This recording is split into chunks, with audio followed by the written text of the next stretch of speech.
وەختتان وەخێر خەڵکە کوردەوار، ئومیدوارم لە هەر کوێ هەن ساق و سەلامەت بن بەردەوامین لە بەرپاکردنە دادگاهە قیامەتیانە هەڵەبجە دادگای 32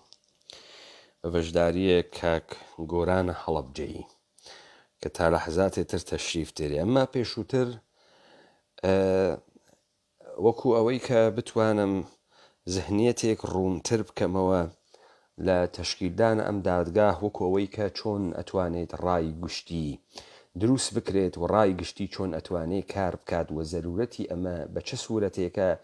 و ئێمە بۆچی ئەم کارە ئەکەین تا کۆمەلگا دروست بێت، تا مردم دروست بێت، تا مشارەکەی سیاسی دروست بێت، تا ئیدەیە سیاسی دروست بێت و تا هەڵس و کەوتێک بخولقێت. چەند ڕۆژە پێش لەسەر مێژوویەکی دەستکرد و دەست هەڵوەس،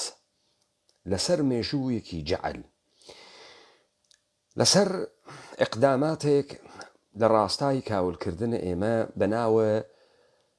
ڕۆژە ڕۆژنامەوانی کە لەسەر ڕۆژنامەیە کوردستانە چاپە دارودەسیە بەدرخانی بە سەرمایەیە یەهودە جەهانی و بەهاییەت لە قاهرەیە مسر و سەنەدێکی جەعلی بۆ ئێمە دروست کریاگە. مەسعودە بارزانی شتێکی نووساگە کە من گەرەکمە ئەمە بکەمەوە و زەرورەتە ئەم دادگانە بۆ ئێوە مەترەحکەم. دەقا ئەو نووساوە کە وارەدەسە منە و شتێکی ئاواسە مەزمونونەکەی ئەمەسەوە من ئەی خوێنمەوە. ئێژێ لەبارەی دیاردەی نامەقبولی جنێودان و بەکارهێنانی زمانی زبر لە ڕاگەیاندن و تۆڕە کۆمەڵایەتیەکان کە بەداخەوە ماوەیەکە لە نێوانە لایەنە سیاسیەکاندا لە ئارادایە. ئەم ماوە لە کەیە؟ لە زەمانە باوکتە یا ئەمە مدەتێکە؟ ئیتر مدەتەکەی معلوم نییە. ئایا مەسعود بارزانی جەنابە وەیتە خود وەسە خوی ژنە جەوان، ژن تا ئەگاتە 50 ساڵی عمر واقعی و خۆی نایژی. مەسەڵەن ئێژێ 17 ساڵم و چەند مانگمە، ئیتر 17 ساڵ و 200 مانگێسی، 17 ساڵ و 400 مانگێسی با بمێنێت. تۆش نایژی ئەم ماوەیە لە کەیە دەقیقەن؟ خۆ سەرۆک بارزانی فەرمانی بە ڕاگەیاندن و میدیاکانی پارتی دموکراتی کوردستان کردووە کە پێویستە لە چالاکی و کاری ڕاگەیاندندا ڕەچاوی بەها و پرەنسیب و بنەماکانی ڕەوشت بەرزی بکرێ. بنەماکانی ڕەوشت بەرزی چه شەکڵیە؟ ئایێ مەسعودە بارزانی کامە بەهاکان، بەهای کوردی، بەهای کوردی چه شەکڵیە؟ کامە بنەما ئاغایە مەسعودە بارزانی دابێنە لە دەستورە حیزبی خۆت و بێری؟ لای ئێوە بەها فەرقەکە، لای ئێمە فەرقەکە. لای ئێوە خیانەت بەهاس، لای ئێوە جنایەت بەهاس، لای ئێوە درۆ بەهاس، لای ئێوە فرشتێ بەهاس. تۆ مشەخەزی ناکەی بە کامە بەهاکان بەحسەکەی. و ئامانجی سەرەکی پاراستنی بەرژەوەندیەکانی و کانی گەلی کوردستان بێت. هەر بە پێی ئەو فەرمانە ئامانجی بەرژەوەندیەکانە گەلە کوردستان بێ. خۆب تۆ نە تعریفە لە گەل هەست، نە تعریفە لە کوردستان هەست، نە لە بەرژەوەندی هەست. مەسعودە بارزانی پێ و پیانیاگە خەریکی بەنزینی پێدەی نێسە. دا بەرادرانە پارتی بێ زەحمەت ئامە تەفسیرکەن و تەوزیح بدەن ئەمانە هەر کامی یعنی چی؟ یعنی هەر کەسێ لە خۆی وە هەروە. چون تۆ ناتوانی بەیانی یەکێ بگری بوێتە دادگا بێژی ئەمە ئامانجە بەرزەکان نییە، بعد ئەوەیژی ئامانجە بەرزەکان کامە بوو کە من نەمکرد. خۆ هەر بە پێی ئەو فەرمانە هەر ئۆرگانێکی پارتی پابەندی بەها و ئامانجەکانی پارتی و پرنسیپە گشتیەکان نەبێت ئیجرائیاتی لەگەڵدا دەکرێت. پرنسیپە گشتیەکان، پرنسیپە گشتیەکان نازانین چۆنە، بەشە تعریفی کەنەوە. بێزەحمە فەرمانێکی تر دەرکە بزانم لە نظرە تۆ پرینسیپە گشتیەکان چۆنە ئای مەسعود بارزانانی چون ئەگەر باسی بکەی ئەو جارخوەت و باوکت و باوات ئێشێ دەربێرنە دەرە و لەسەر پرینسیپەکان تۆزێ شەلاق بخۆن نظرت چییە؟ پرینسیپەکان مشەخەسکە بعد لەسەری قساکەین خب ئێژێ هەر لێرەشدا ڕای دەگەێنین کە سەرۆک بارزانی پێشتر و ئێستا و لە داهاتووشدا پێشتر و ئێستا و داهاتوو خۆی بە پێشمەرگە دەزانێت و پێشمەرکایەتی لەسەرەوەی هەموو جۆرە پێناسە و پلە و پایە و بە گەورەترین شانازیە بەسیجیە وەسە عەلیە خامنەی عەلیە خامنەیش خۆی وە بەسیجی ئەزانی بەڵای سەرۆک بارزانی خوێنی شەهیدان و سەنگەری پێشمەرگە مەرجەعن بەلای سەرۆک بارزانی خوێنی شەهیدان و سەنگەری پێشمەرگە مەرجەعن بۆ هەموو خاوەن قەزیە و نیشتمان پەروەر و وڵات پارێزانی کوردستان بەلای ئێمەوە نە پێشمەرگەت موهیمە نە خوێنی پێشمەرگەکانە موهیمە سەرۆک بارزانی ئەم قسانە ئەزانی تۆ بۆ ئەەکەی ئەزانین لەکوێ تێترین جیاگە با پێت بێژم لەکوێ تێترین جیاگە تۆ وا دیارە تفەنگچیەکانی دەوروبەرت گەرەکت بوو وەکو سەربازە وەتەن بیان فرۆشی تۆ تفەنگچیەکانت دەوروبەرە مەسینە هەڵگری ژنەون و دەردە هیچیشیان نەخوارد بۆیە ئیستا خەڵکە کوردەوار مەڕیان لێ ئەوەن و نە ئەرزش و بەهایان نییە هیچ مردم تفیاتەیەەکە بۆ چوون بۆش و بەتاڵیە ئەمانە و نیەت چەپەڵامانە دەرکەوت ئیستا من پێت ئێژم ئەم پێش دەرکەی جەنابتە کێس پێش دەرکە زانیان چین ئەمانە وەختێ هەر بۆ ئەوە دروستکریاگەن وەختی تۆ ئەڕۆیتە مستەرا و محافزەت لێ بکەن نەوادا خوانە خواسە کەسێ پەلامارەبا لە مستەراوە ئاغایە مەسعودە بارزانی و ئەمسالە پێشمەرگەکانە تر بە کۆمەڵە و دموکرات و پارتی و یەکێتی و پەکەکە و گشتتان با من مێژوویەک بەحسکەم خەڵکە کوردەوار بزانێ ساڵە 1357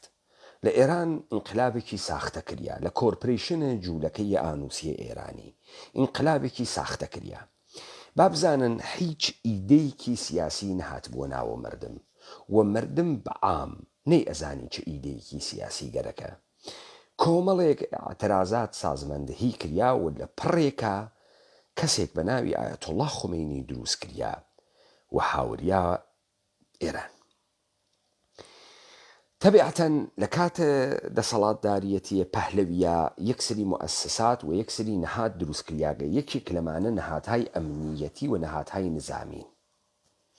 ئایەتوڵڵا خومینی هیچ قودرەتێکی ئیجتماعی و هیچ بازوویەکی نظامینەوە بۆ خاتری ئەوەی کە ئێوە ئەمە بفەهمن بزان لە ئینقلابە فەڕەنسای ژاکۆبۆنەکان دەسەڵاتیان بەدەستەوە نەبوو لە ڕۆژەکان ئەوڵی ئینقلاب و لە ساڵەکان ئەوڵی ئینقلابە بە چه بیان و یەک ژاکۆبۆنەکان قودرەتیان کردە دەسەوە کە توانیان لویە 16 و مارە ئەنتوانتیش بکوژن بە بەهانەیە تەوتەئەیە مۆنارشەکانە ئوروپا بۆ خەفەکردنە ئینقلابە فەڕەنسا و ئەوە بوو بە بەهانەیە حملەی ئیمپراتۆریەتە ئۆتریش ئەمە بوو کە ئەوان قودرەتیان گرتە دەستەوە هەروەها تۆ ئەمە لە رووسیا ئەوێنی دلیلە دروستبوونە ئەرتەشە سوور و قودرەتگرتنە لەنین و بولشیویکەکان بربەرەکانی بوو لەگەڵ دوژمنە ئینقلابە تا ئەمانیش بوون و ساحێوە نیروی نظامی تا ئەو ئیدە کە گەرەکێسی سوار بێتۆ ساحێوە نیروی نظامی ئەوانەی کە هاتبوونە خیابان و خەریکون ئاعترازاتیان ئەکرد بەناوە تەزاهۆرات لە ساڵە 57 هیچ دروشمێکی سیاسیە ئەو تۆ کنگاهێکی سیاسی و ئیدەیەکی سیاسی تعقیبکە نەهێن بوو تۆ تا هەشمانگی دوایی ڕۆخانی ڕژیمی شایش هیچ دروشمێک ناوێنی تۆ دووگانەیە مستەکبر و مستەزعەف دوای هەشمانگ لە ئینقلاب ئەوێنیت یعنی خومینی هیچ کام لەمانەی نییە خب ئەی ئەم ئایەتوڵڵا خومینیەوە ئەمریکا گەورەی کردگە و لە مستەنەدەکەی BBC شاوا دەرمۆڕدە صادق و قوتبزادە بەحسی کرد چۆن ئەتوانێت قودرەت بگرێت تۆ تا بازوویە نەزامیت نەوێ ناتوانی بە جامعە خۆت تەحمیلکەی و ناتوانی ئینقلاب بۆ خۆت مسادرەکەی و بیبەی بۆ خۆت یایسە خەلە قدرەتێکە و تۆ وایتە ئەوێ ئەمما جێگەکەت لەرزۆکە جێگەکەت بتەو نییە قاچەدا نەکوتاگە هەنووز یە ئەرتشێ موجودە وەم ئەرتشە لە تۆ فەرمان نابە و هەل لە حەزە ئیمکانی هەست ئاوڕێکە لێ بداتەوە ئەوڵین ئەتفاقێکە ئەکەوێ ئەمەسە کە تۆ ئێشێ دوژمنێ دروستکەی تا ئایەتوڵا خومینی بتوانێت بە فەرمانە بە بیانووی ڕوبەڕووبوونەوە لەگەڵ ئەم دوژمنە هێزە نظامی خۆی دروستکە ئەوەسە ئتفاقە کوردستان دروستەکەن یعنی حزب دموکرات و کۆمەڵە دروستەکەن و ئامادە و تەیاریانەکەن و دەرگیریەکەکەن و لە ژێرە سەرکوبە شکستە ساختگی کە شکستیشیان نەخوارگە 3 مانگ فرجەسێنن تا ئایەتوڵا خومینی بتوانێت فەرمانە دروستکردنە مجاهدین انقلاب ئیسلامی کە بەعدەن بووە سەپاه پاسداران انقلاب ئیسلامی سادر بکات وەلێو دوا شەڕە عێراقیش باعث بوو کە ئەم داستانە گەورەتر و پان و بەرینتر بێ لەذا ئایەتوڵا خومینی بووە ساحەیەوە چی ئایەتوڵا بۆ خومینی بووە ساحەیەوە سپاه پاسداران بووە ساحەیەوە بەسیج و دەستگاهە ئەمنیەتی بۆ نیرویە سپاه پاسداران لەلایەنە خەڵک و خۆشەویست نییە چون نیرویە سپاه پاسداران لە ڕۆژە ئەووەڵ و تەڕاحی نەکریاو بوو ئەم ئینقلابە و کەس نەیەزانی چی تێتە دەرەو لە دڵی چون ئیدەیە سیاسی مەوجود نەبوو چون کارە سیاسی لەم جامعە نەکریا بوو لذا ئایەتوڵا خومینی بەڕاحەتی توانیان ئەربابان بۆی شەرایەتی ئیجاد بکەن تا بتوانێت بەسرە دەسەڵاتە کۆرپۆریشنە ئێرانی و بێسێ و ما بەقیت دەم کوتکە خب ئەمە خەیلی مهم بوو کە ئێوە بزانن هیچ کەسێ ئەم مێژووە کە ئایەتوڵا خومینی چۆن قدرەت ئەگری و قدرەت دەهێڵێتەوە بۆ ئێوە بەحس ناکە چون هیچ کەسێم تاقیقە ناکە چون گشتی وابەستە بە دەوڵەتە ئێرانە هیچ کەسێم تاقیقە ناکە و هیچ کەسێم قسە ئاماژە پێ ناکە ئایەتوڵا خومینی چۆن قدرەتی گرت بە دروستکردنە نیروی مسەلحە خۆی ئەم دادگانە ئێمە بۆ ئەنجامیە دەین لەبەر ئەوەی کۆمەلگای کوردەوار فێرە سیمڕە ئەندێشەوە ئیدەی انقلابی و ئیدەیە سیاسی بوێت ئێمە بۆ ئەم دادگانە بەرقەرارەکەین لە مامۆستا و لە خەڵک عادی و لە هەر توێژێکی کۆمەلگای کوردەوار محاولەکەن بێت و سەبارەت بە لەختەیەک لە تاریخ خۆی ڕابردووی خۆی ئەمڕۆی خۆی و داهاتووی خۆی مشارکەت بکات بەشداری بکات بۆ تا مردم دروستکەین تا ساحەیە عمومیە سیاسی دروستکەین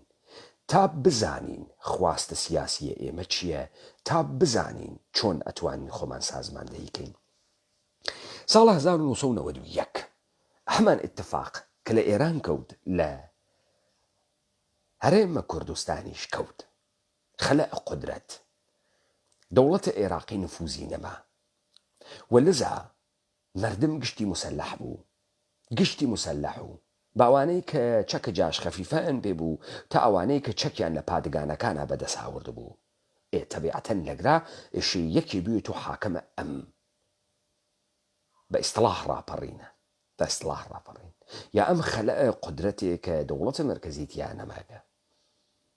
بۆیە مەشیایە نیرویە نظامی دروست بکریایە نە لە قەباعدە 4 گوردان و 5 گوردانە ڕشکنێکە لە شاخ و هاتگنە خوارۆ بەڵکو و نیرویە قەبارەیە هەزاران نەفەری دروست بکریایە ئەوە بوو کە شەڕەکەی ناوخۆیی نێوانە پارتی و یەکێتی و حرەکەت لە هەڵەبجە دەستی پێ کرد شەڕەکەیان دەست پێ کرد بۆ خاتری ئەوەی ئەمانە قەوان بگرن تا بازووی نظامیان بوێ تۆ دید بە بیانووی ئەم شەڕانە بە لێشا و خەڵک چوو و بووە پێشمەرگان و ئەسلحەی گرتە دەسەوە بێ ئەوەی کە هیچ ئیدەیەکی سیاسی بێت ئێستا بووە بازی و ئەمانە تەبدیل بوون بە نیروی ئەوان مەسەی بارزانی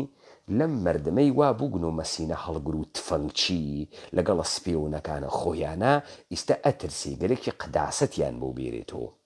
نیروەکانی مقدسکە فکرەکە هەر لە خۆی و ئەم قداسەتە نیشێ وەقەیوە ئیستا هوشتارەدا کەسێ قسەوە پێشمەرگە نەکە کەسێ تۆهین وە پێشمەرگە نەکە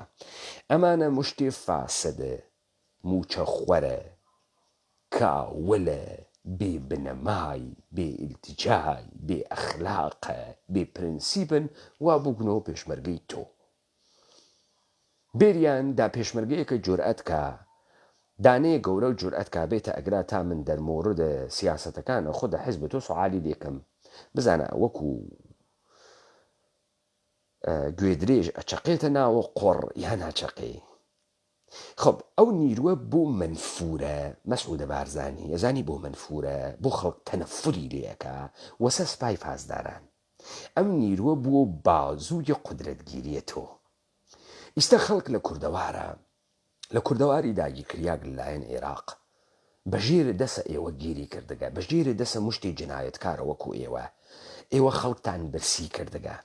ئێوە خەڵکتان لە گەشەی ئابووری سندگەسۆ ئێوە خەڵکتان لە ڕفاهیاتە زندگی دوورۆ کردگەسۆ خەڵک ئێژی وا لەسرە زیتەی تەڵەوە نازانێ هەر لەحزە هەڵسێ تەڵە ئەتەقێ معلوم نییە ئەمێنێ معلوم نییە نامێنێ معلوم نییە ئیمکاناتی هەست معلوم نییە نێسی خەڵگشتی حاڵی خراوە تۆ ئەترافیانە تۆ و حکوومەتە هەرێم مردمیان ڕاماڵیگە وجودیان تاراج کردگن مردم بێکارە بێوەزعیەتە مردم هیچ ئیمکاناتە خەلاقیەتێکی نییە و ئێوە مردمتان وابەستە کردگە بۆی ئەوێنی خەڵک تێت ئێعترازاتەکە و بارەگاکانە ئێوە ئەگرێت تا ئێوە نابودکە و لە چوون ئیدەی سیاسی نییە چۆڵیەکە ئێوە بە دوو چقانە ئەگیرێن اتفاقێکە کەوتگە خەڵک ئیدەی سیاسی نییە و فێری مشارەکەی سیاسی نەبووگە. بزانم سەرزەمینی ئێمە خەڵک فرە کتێوە خوێنێتەوە ڕوون ئاگبیری فرەیشی واتیە وەلێ ئەمانە جورئەتیان نییە خۆیان بەنەدەمی یەکتریوە بانەدەمە یەکتریوە تا بتوانن حرەکەتە جەمعی دروستکەن لە بەرامبەرە ئێوە بۆ چون ئیدەیە سیاسیان نەبووگە نیسیان تۆ ئەوێنی کابرا علا ڕقمە ئەوەی کە ئینسانێکی تێگەیشت و ئینسانێکی زانا و مدەبر و ئینسانێکە کە دنیای چاوپێکەوتگە وەختی ئەگاتە نەزەرگای سیاسی لە بەرامبەر توان دەمی ئەوێت تۆ تەڵی تەقیاک لە بەرامبەر توان نیسی چون تەمرینە ئیدەی سیاسی لە سەرزەمینە ئێمە نەکریا بوو حتا ئاخێزە کوردەوارە سەربەخۆ هات ئاخێزە کوردەوارە سەربەخۆ کە هات مەتنە کوردی دانیا و ئەم مەتنە کوردیە حرەکەتە سیاسیە کورد و ئیدەی سیاسیە کوردی تئۆریزە کرد و ئیستە خەریکە عەمەلیەکە تێرێتیە ساحەی عەمەلیۆ ئیستە خەریکە مشارەکەتە مەردەمی بۆ جەمەکاتۆ تا هێزە گشتی دروست بوێت هێزە گشتی ئەزانی یعنی چی یعنی هەر تاکێ لەم سەرزەمینە خۆی بە ساحێوە ڕەئی خۆی بە ساحێوە قودرەت بزانێ و لە قودرەتە سیاسیا بەشداری بکە بە چه سوورەتێ وەختی ئەم مردمە یەکتر ئەگرێت ئەتوانێ هەستەهایی یەکتر دروست کات دەستە و گروپی یەکتری محەلەیی کوچە و کۆڵانی دروست کات و بە یەک ئیلتجا لە ژێری یەک ئیدەیە سیاسی بە یەک نگاهۆ کە ئەزانێت چی گەرەکەەوە بەرەو کوێ خەریکە ئەڕوات تەشکیلە هێزە نظامی و بازووی خۆی ئەداوە لە مقابڵ تو ئاوێسیت ئەمە سازماندەهیە مردمی کریاگە لە دڵی و فەرمەندەهان تێنن دەرەوە لە دڵی و ڕەحبەران تێنە دەرەوە و هیچ کەسێ ئەمانە چەک ناکە بەڵکو ئەمە هێزە مردمە ئەوەیشی کە کۆیان ئەکاتۆ ئیدەیە سیاسی و ئیدەیە کوردیەتێکە کە هەست ئەوە هەمویان تیان مشتەرەکن و مەیدانیش خاڵیە بۆ ئینسانە مەردە قارەمان قارەمانێتی خۆی دەرخا زەکاوەت و شەهامەتە خۆی دەرخا ساحەیە سیاسی ئومەتە کوردی و ساحەیە کۆمەڵایەتی ئومەتە کوردی ئێشێ بێت بە جەولانگاهێ ڕۆڵەکان دەرکەون نخبەکانە کورد دەرکەون لە هەموو بوارێکە تا بتوانن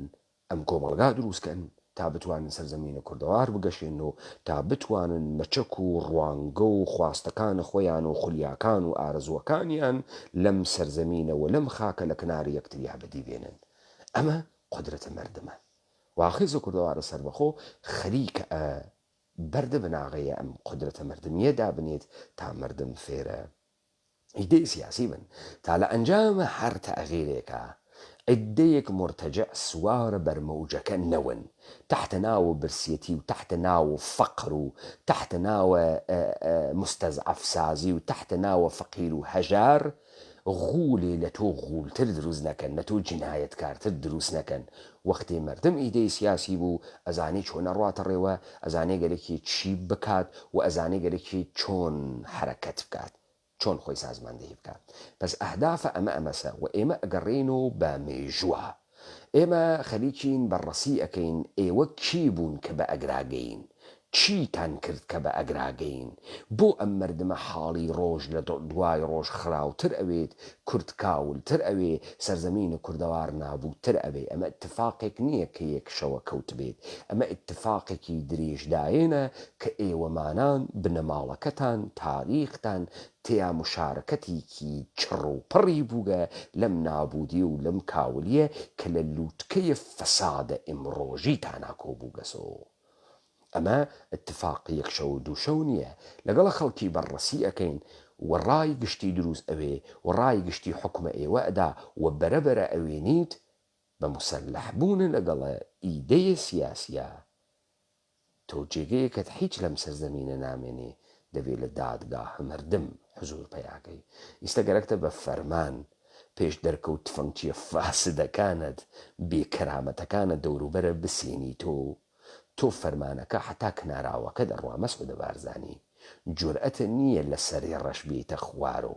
لە کیلومتری ئەولاتری سەری ڕێژ دوور کەویت و ملیاردە جمێندا ئاوارێ بەسەرتا یەک دەفع بێ محافظ بێتە خیابان ملیۆنی شەقە خۆی مەسعودە بارزانی ئەوەنە چەپەڵن بنەماڵی تاڵەبانی ئەوەنە چەپەڵن سیاسیونە بەشدارە لە حکوومەتە هەرێم ئەوەنە چەپەڵن نێتەوە ئاغای گۆرانە هەڵەبجێ ئەگەر تەشریفتان هەست لوتفەن تەشریف بێرن کاک گۆران هەڵەبجەی کاک گۆران امیدوارم ئێوە تەجروبەی لایڤ فەیسبووکیتان بێ ئەگەر نیتانە دوو ئایکۆنوا لە پاڵی دەستانە شکڵە ئینسانە کلیکێکی لەسەر بکەن کامێراکە بۆ من تێت زاهرن کاک گۆرانیش نییە لە دیبیتەکەمانە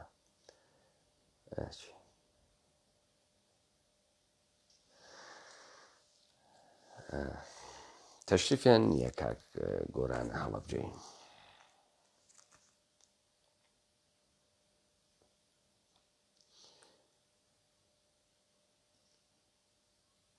کاکە کاک گۆران بانکەن خەبەرداری کەنەوە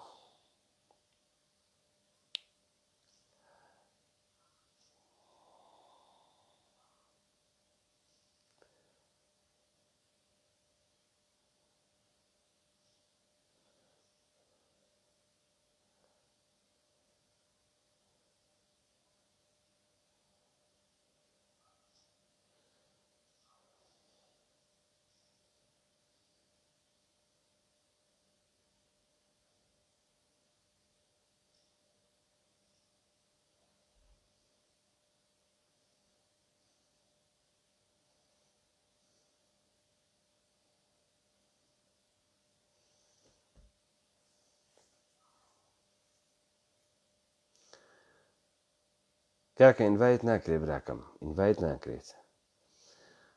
ئینڤایت ناکرێت نایێت ناوەکەی بۆ من نادۆزرێتەوە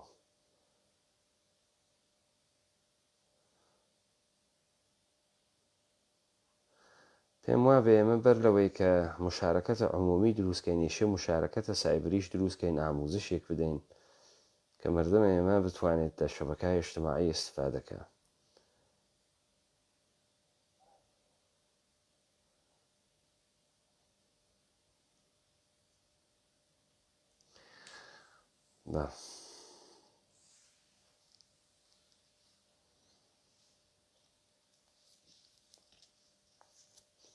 تەشریفیان نییە کاک عادڵ تەشریفیان نییە لەگرا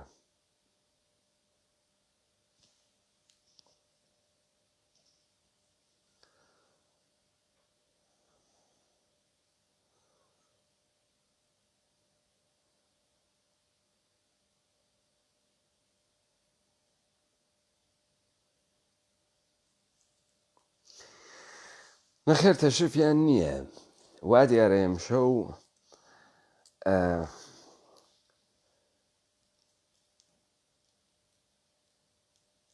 قەرارە کە کەس بەشدار نەوێت منیش ئەگەر لە ئەبتدا و بمزانیە حەداقەل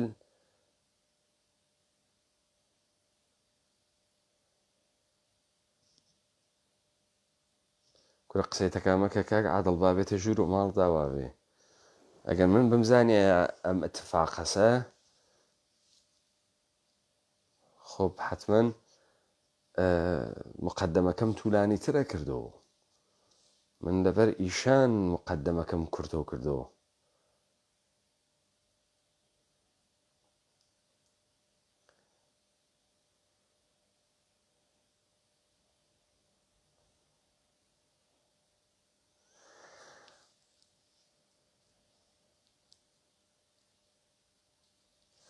بەڵێ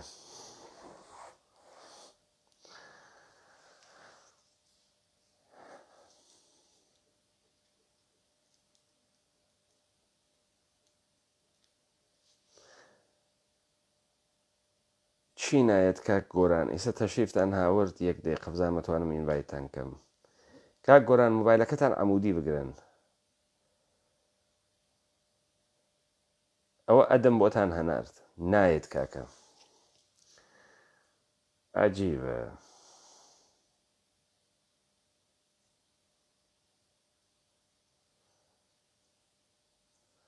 کاک گۆران دەبێت بە موبایل بێ بە ئایپەد ناکرێ بە لەپتاپ ناکرێ مۆبایلەکەت ئاوا بگرە بە درێژاییە بگرە تەشریف بێنە ناوە دیڤەیتەکە ئەو ئایکۆنە بۆ من بهەنێرن کاکە چواردان ئایکۆنی واتیە یەکێکیان کامێراکەت ئەخاتە ئەودیۆ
ژێ لە کابرایشیان پرسی کاک گۆران هەڵەبجەی وتیان کەی ڕێگەی بەر و دواو نامێنێ وتی ئەو کاتەی لەسەر مشار دانیشتگەم هەڕە دانیشتگەم ئەم شەو ئەم دیبەیتەی ئێمەی وا پێ کرد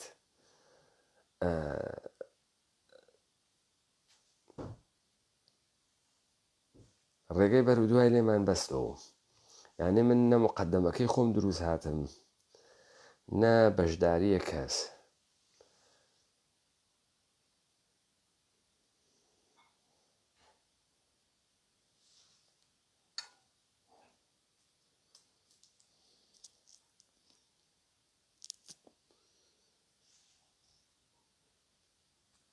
جاوەی نەگەرەکە کاکە خۆ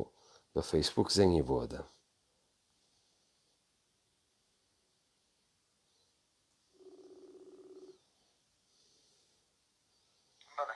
کاک گۆران وەختت وەخێر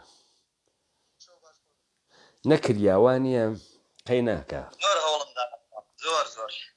قەی ناکە نێرە دەسەڵات دەست بێ دەسەڵات ببەخشن لەبەتە ئەوەیش مقەسر نییە چون ئێمە هەماهەنگبان لەگەڵتان نەکردبوو ئاخە پێمان خۆش بوو بە سوورەتە تەسویر بەشداری بکەن باش سوورەت هەر خەلە لێ بوو نازانم چی ئەو فەیسبوکتانە ئاپدەیت تۆ بکەنەوە کاکەگیان دەلیلەکەی ئەوەسە فەیسبوکەکەی ئێوە ئاپدەیت نییە بۆیە ناتوانن بە هەر سوورەت کا گۆران ئێوە خۆتان بناسێنن بێ زەحمەت کە گۆران ئەوە شێوازێسی لێرەش مشەخەس بوو کە کێ بوو نووسابووی بەڵێ فەرموون قوربان من گۆرانم گۆران سعدی محەممەد دانیشتوی هەڵەبجەم و خەڵکی هەڵەبجەم جەنابتان لەسەر زۆر مەوزوع زۆر مەسائل قسەتان کرد دەستان خۆش بێ من زۆر خۆشحاڵ بووم زۆر خۆشحاڵ بووم بە دیدارتان ڕێز و سڵاو و احترامم بۆ میوانە بە ڕێزەکانی دیبەیتەکەت هەیە من مەسەلەی کارەساتی کیما بارانی هەڵەبجە لای زۆرێ لە لە خەڵکی ئێمە و لە خەڵکی دنیای ژەتوان بڵێم کارەساتێکی مشخصە و دیارە و من نامەوێت لێرە بە تایبەتی بڕۆمە ناو خودی کارەساتەکە و هەنگاو بە هەنگاوی کارەساتەکە بۆ جەنابتانە بۆ میوانەکەت باس بکەم. ئەوەی لە کارەساتەکە کارەساترە لە لای من لە ڕاستیە ئەوەیە دوای کارەساتەکە چی کراوە بۆ هەڵەبجە. یعنی ئەگەر کارەساتی هەڵەبجە لە هەر کوێی دنیا بوایە لە هەر پارچەیەکی سەر زەوی ئەم سەرزەمینە بوایە ئێستا هەڵەبجە ئەبوو بەم جۆرە نەبوایە. لە کارەساتەکە گەورەتر ئەوەیە ڕۆژانە تۆ ئەگەر بیتە ناو خەڵکی هەڵەبجە بە ناو خەڵکی هەڵەبجەدا گوزەرێ بکەی و پرسیارێ بکەی لە خەڵک یعنی بەڕاستی کارەساتە شارێکی گەورە و گرانی وەک هەڵەبجە 5,000 شەهید ئەو هەموو قوربانیە پێشتر پێش کیمایی ئەو هەموو کارەسات و تۆپباران و من تقریبا لە ساڵی 86-85 بەدواوە بەبیرمێت ئەزانم هەڵەبجە ڕۆژانە چەنەها کارەساتی بەسەر هاتووە و لە پێشی ئەو ساڵانێشەوە ئەوانەی کەیشم 20 کارەساتی 74 و 63 و کۆمەڵێ مەسائلی تر بەسەر هەڵەبجە هاتووە وەلحاصڵ هەڵەبجە مێژوویەکی پڕ لە خوێناوی و پڕ لە کارەساتی هەیە. بەڵام ئەوەی کە زۆر مای نیگەرانیە وەرە سەدام حسینێک 5,000 لە خەڵکی هەڵەبجەی بە کیمیایی کوشت بێت ئەو هەموو شەهیدە زیندوە کە ئێستش لە ژیانە ئەگەڕێن و شەهیدی زیندوترین نمونە مامۆستا کامیلە کە ئێستش لە وڵاتی ئەڵمانیا من ومێدی شیفای بۆ خوازم ئەم هەموو کارەساتە بەسەر خەڵکی ئەم شارەدا هات بێت ئێستا خەڵکی ئەم شارە و لەم شارە تۆ ببیسیت ڕۆژانە خەڵک ڕەحمەت بۆ گۆڕەکەی سەدام حسین بنێرێت. ئەمە بۆ خەڵگەیوە تەم قەنەعاتە لە هیچ کوێی دنیا نەبووە خەڵکێک درکێک بچقێنێ بەدەستا تۆ بڕۆی دەستخۆشی لێ بکەی چ جای ئەوەی بێ کارەساتێکی گەوری وەکو هەڵەبجە بەسەر تا بێنێ چ جای ئەوەی بێت قڕ بکات بێت ئەوەی کە تەفروت و ناو لە ناوت ببات تۆ بگەیتە ئەو قەنەعاتە بگەیتە ئەو بیر و باوەڕە خۆزگە و ئومێد بەوە بخوازی بڵێ دەیان جارکا کە لە ناو خەڵکی هەڵەبجە بیسرێت ڕۆژانە حەزەکەم خۆت پرسیار بکەی ببینی ببیستی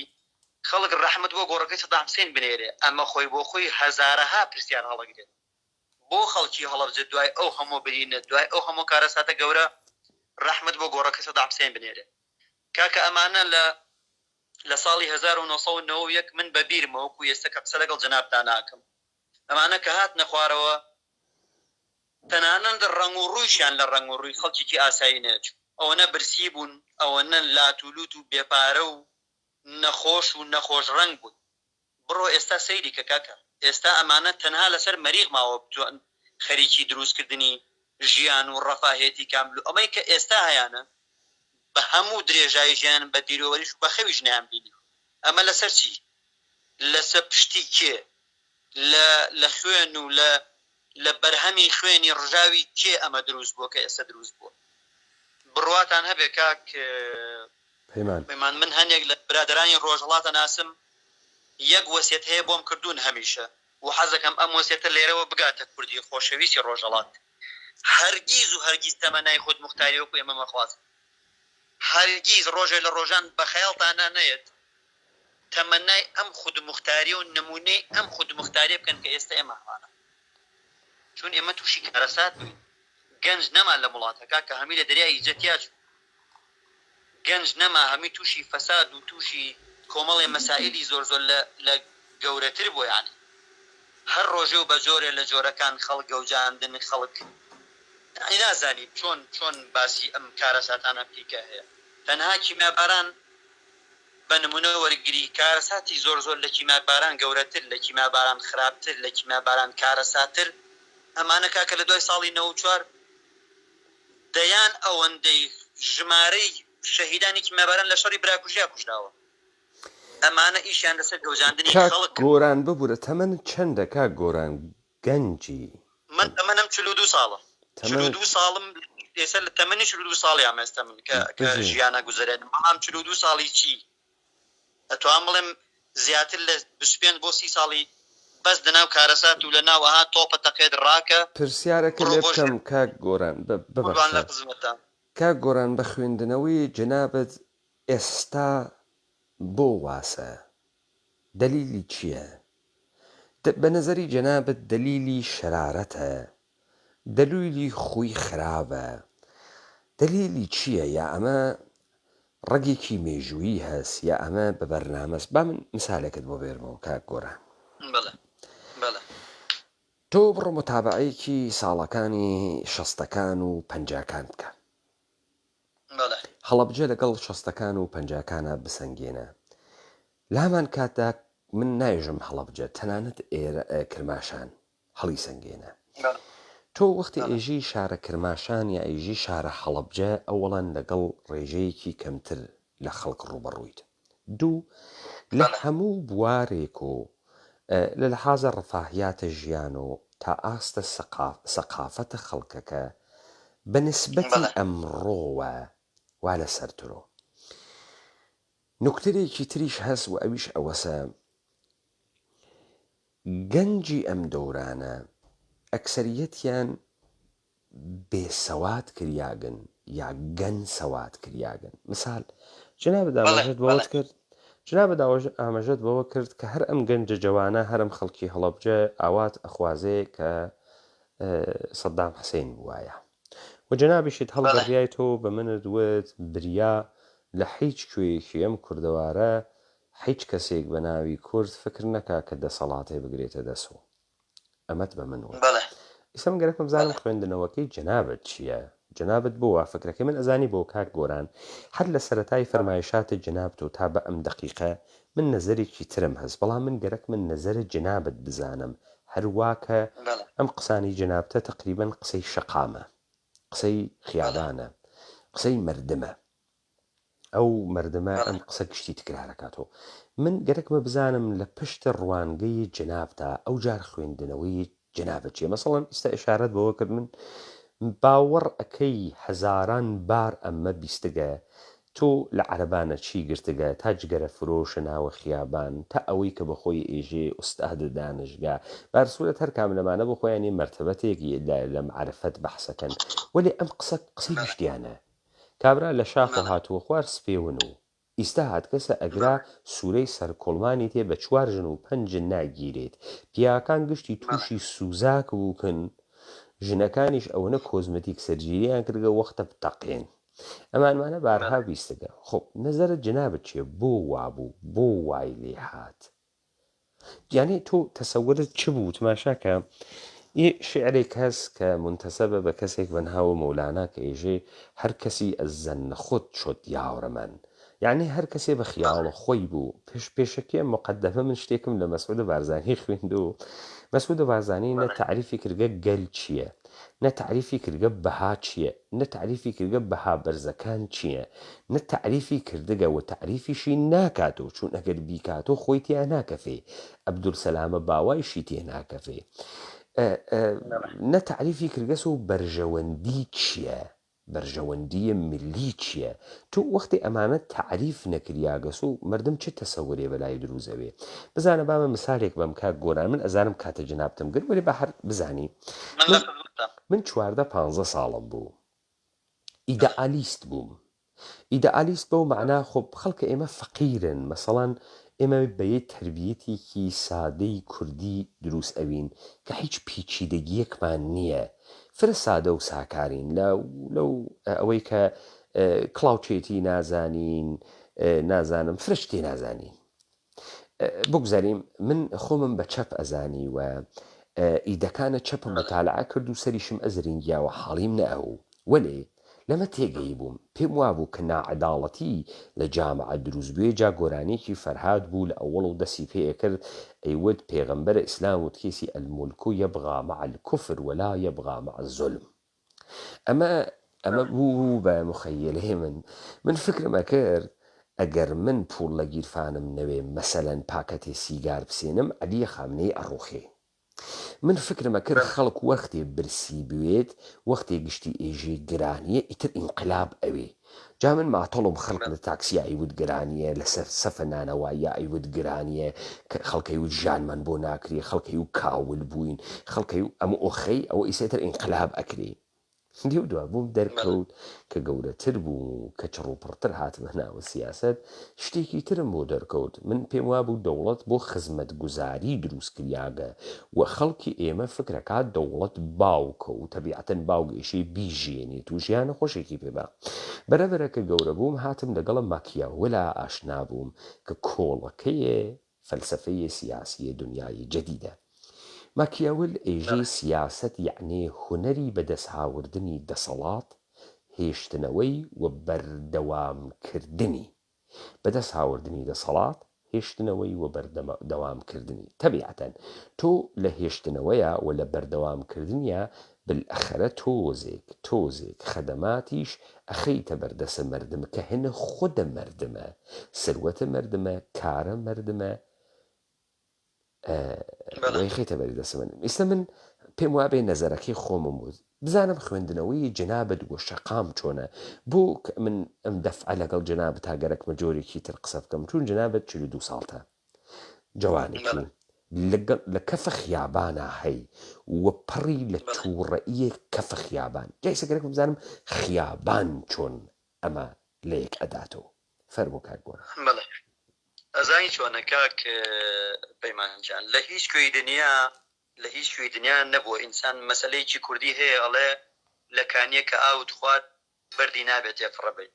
لە هیچ کوێی دنیا نەبووە من بچم ماڵەکەی خۆم وێران بکەم هەموو کەسێک هەوڵ ئەدات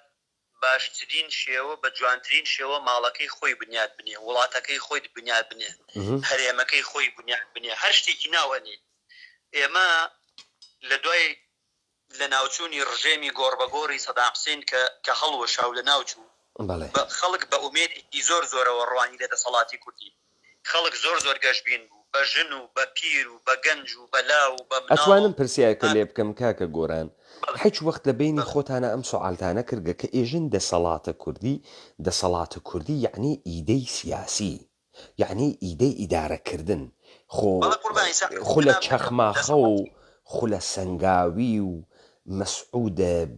شیرین و ئەمانە خۆ چون ئیستەی زوانی قساکەن من تو تێگەین خۆ ناوێت و دەسەڵاتە کوردی تەوجۆکەی بۆلان ئەجیویتیش کورد بوو ئەسمەت ئۆنۆنۆیش کورد بوو وەکو کوردە قەومی ئەتنیکی تەوجۆکەی ئەو کاورای ڕەحیمی کورد بوو یعنی تەها یاسین ڕەمەزان کورد بوو تۆ بەچی ئێژی دەسەڵاتە کوردی مەگەر ناوێت ئیدەی سیاسی بوێت تا تۆ پێی یەکێک لەو گرفتانەی کە تووشمان بووە لە 31 ساڵی ڕاپەڕینی کوردیە ئێمە تا ئێستا حکومڕانیمان نەبووە ئێمە حیزبڕانیمان هەبووە لەم هەرێمە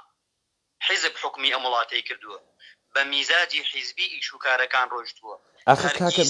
شتێکی شیا و لە شوێنێکی شیاوەدا نەنراوە بزانن بام مثالێکی تر بووم ئاخر ئێمە هەمانە لە دنیا کە حیزبێکیش حکوومەتەکە وەکو حیزبی کۆمونیستی چین با من لەگران شتێکە پێ بێژم بۆ جالب بێ حیزبی کۆمونیستی چین لەلایەنە یاڵەتە متحدەیە ئامریکاوە ئەنرێتە ژێر فشار ئێژێ حیزب کۆمونیستی چین حیزبێکی دیکتاتۆرە با من نسە جیاوازی حیزب کۆمونیستی چین تەکە دەسەڵاتی یاڵەتە متحدەیە ئەمریکا بۆ بێژم هەر لەبەر خاتری و بزانە لە ئوروپا من وامە بریتانیا لە ئوروپا لە بریتانیا و لە ئەمریکا ئەمانەی کە دموکراسیهای سەرمایه‌داریە نەئۆلیبرالیستین بە قەوڵە خۆیان تۆ ئەتوانی دەموچاوەکان بگۆڕیت مەسەڵەن تۆنی بلێر لابووی ئەم کاورا گەوجەکەی ئیسەبێریت ئەتوانی لای بووی مەسەڵەن ترامپ لابووی بایدن بێری بەڵام یەکچت ناگۆڕێت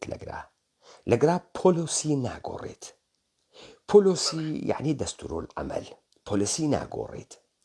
یعنی وەختی دەوڵەتە بریتانیا ئێژێ تۆ ئیشی حتمما بیمەی ماشینەکەت بکەی بە ملیۆن پۆندی شوێ تا بتوانی لێ بخۆڕی یا گەرەکتە بڕۆی لە فلانە شرکەتا کار بکەی ئەمە پۆلۆسی شرکەتەکەس یا سەرمایە گوزاری بکەی ناگۆڕێ بە هیچ شێوەیە پۆلیسی لەگرا ناگۆڕێ حتا ئەگەر ئەو پۆلسی جامعەیە گرا نابووتکە بەڵام با شتێکە پێبێژم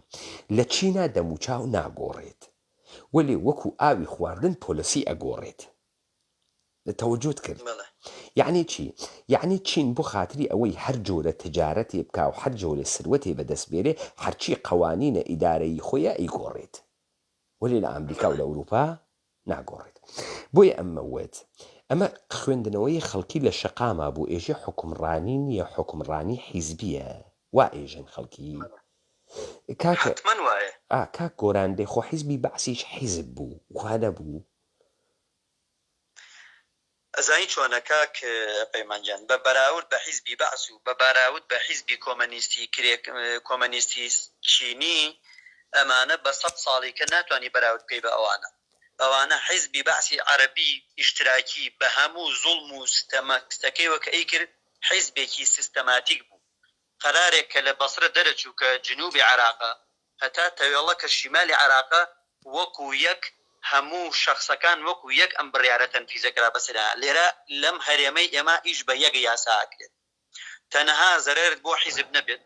تەنها زەرێرت بۆ بەرژەوەندی حیزب نەبێت ئیتر چۆن ئیشەکەی چۆن نایکەی چۆن دەوام ئەەکەی چۆن ئەوە ئەەکەی چۆن نایکەی ئەمە زۆر زۆر تەبیعیە تەنها وەکو کورد دەڵێ زەرێرت بۆ پەزەکان نەبێت ئیتر چۆن ئیشەکەی بیکە ئەمانە دوو جۆر خەڵکیان دروست کردووە کاک پەیمانجان ئەمانە خەڵکیان دروست کردووە جۆرێ خەڵکیان دروست کردووە پێیان ئەوترێ خەڵکی گەوج ڕێزم هەیە بۆ خۆت و بۆ میوانەکانت هەنێ خەڵک هەیە مێشکی هەتا ئێستش لە ساڵی 90ەکانەوە هەتا ئێستا مێشکی ڕاوەساوە هیچ پێشڕەفتێکی نەکردووە تا ئێستش کرا سەوز بە یەکێتی ئەزانێ کرا زەرد بە پارتی ئەزانێ تەقدیسی خەڵک ئەکات من وەکو تاکێک لەم هەرێما هیچ کاتێک گرنگ نییە بەلامۆ پارێزگاری هەڵەبجە فەرمانداری هەڵەبجە پارتیە یەکێتیە ئیسلامیە شوعیە هەرچی هەیە بەڕێی خۆی گرنگ هەوەیە ئەو کەسێک کە فەرمانداری هەڵەبجەیە ئەو کەسێک کە پارێزگاری هەڵەبجەیە ئەو کەسێک کە سەرۆکی هەرێمی کوردستانە خەڵکێک بێت لەگەڵ خەڵکا عادڵ و عەداڵەت بێت ئەم قەناعەتە لای زۆرینەی خەڵکی ئێمە دروست نەبووە کاکە ببەخشە با من شتێک لێ بڕۆ جۆرێ خەڵکیان دروست کردو ئەمانە ئێستا تۆ تەجروبە بکە مانگی دا قەرارە هەڵبژاردن بکرێت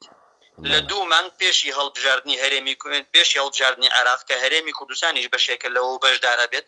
سەیری کرد 2 کادیرێک لە بڵێن لە پارتی کادیرێک لە یەکێتی لەسەر شاشەی تەلەڤیزیۆن هەنێ قسە لەسەر حیزبی یەکتریەکەن ئەم قسە بە ئەوڵێ ئەو قسە بۆ ئەوڵێ ئەمە ئەوە ناگەێنێ کە ئەم 2 کادیرە و ئەم 2 حیزبە جیاوازی بیر و ڕای سیاسیان هەیە کێشە و مەشاکیل و شەڕیان هەیە ئەمە هیچ کاتی ئەوە ناگەێنێت ئەمە تەنها بۆ جوڵاندنی عاتیفەی خەڵکە خەڵکێک ئەجوڵێنن بەمە ئەڵێ ئەوە فڵان بەرپرسی پارتی قسەی بەیەکێتی و تۆ ئەوە من بەیانێ چم ئاواکەم ئەو قسەی بە پارتی و تۆ من ئەچم ئەمانە عاتیفەی خەڵک بەم جۆرە ئەجوڵێنن ئەنا هیچ کاتێک یەکێتی خلافی سیاسیان نەبووە تەنها خلافی تیجاریان نەبووە چەند ساڵ کاملەن دروستە بێسە کاکەگیان بێسە خلافی تجاریشیان نییە ڕەکەبەرایەتیان هەست بەڵام خلافی تجاریان نیە بێسە با من ئێمە لە یەکتری تێبگەین تماشاکە کاک گۆران جناب ئینسانێکی زانایی و من ئیستە جنابتم بە عینوانی نوێنەری شەقام هەڵبژارد بۆیە ئەم دیبەیتێ لەگەڵ جنابەت تۆزێ فەرقەکە لەگەڵەوانی ترە سێرکە کاکەگیان خۆ ئێوە ماتەڵ نییەن کوڕە پێغەمەردا بوەزێتە خوار و ماتەڵن ئاخر جنابە ئێژی کابرا عادڵ بێ کابرا چۆن عادڵ بێ بزانە هیچ کەسێک کوڕە پێغەمەر نییە تۆ گەرەکتە کەسێک دزیت لێ نەکا لە جێگەیە کە دایئەنی بزانە مثالێکە بۆ لێدەم تۆ دوکانی دائەنی دوکان و ئەگەڕێ بە شوێنی ئەوە کەسێک بۆتی بووە بەڕێوە ئەگەڕێ بە شوێنی باشترین کەس کە تێگەیشتوو بێ کە مدیریەت بزانێ کە کاستومر ریلیشن بزانێ چۆن مشت چۆن بەکارەکەی تۆ گەشە ئەدات و تۆ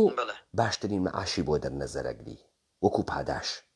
بۆنسی پێ ئەدەی یعنی پاداشی ساڵانەی پێ ئەدەی هەر چەنێ سەرکەوتوو بێ لە بیزنسەکە بۆ ئەم کاراکەی لەبەرەوەی بیزنسەکەی تۆ سەرکەوتوو بووە ئیستا سەرزەمینە ئێمە وڵاتە ئێمەس خاکە ئێمەس تەبیعەتەن ئێمە ئەگەر دەسەڵاتیش ببێ بە دەسەڵاتی گشتی کۆمەڵێ بەڕێوەبەری گەرەکە و ئەمانە ئیشێ مستەخدمی خەڵکی بن تەوجۆکەی بزە مثال ئەدەم یعنی ئێمە ئەگەر سەرزەمین و کوردەوار دروستکەین بین کەسێکیش بکەین بە ڕەهبەری چە سەرۆک کۆمار بێت چە هەرچی مثال ئەدەما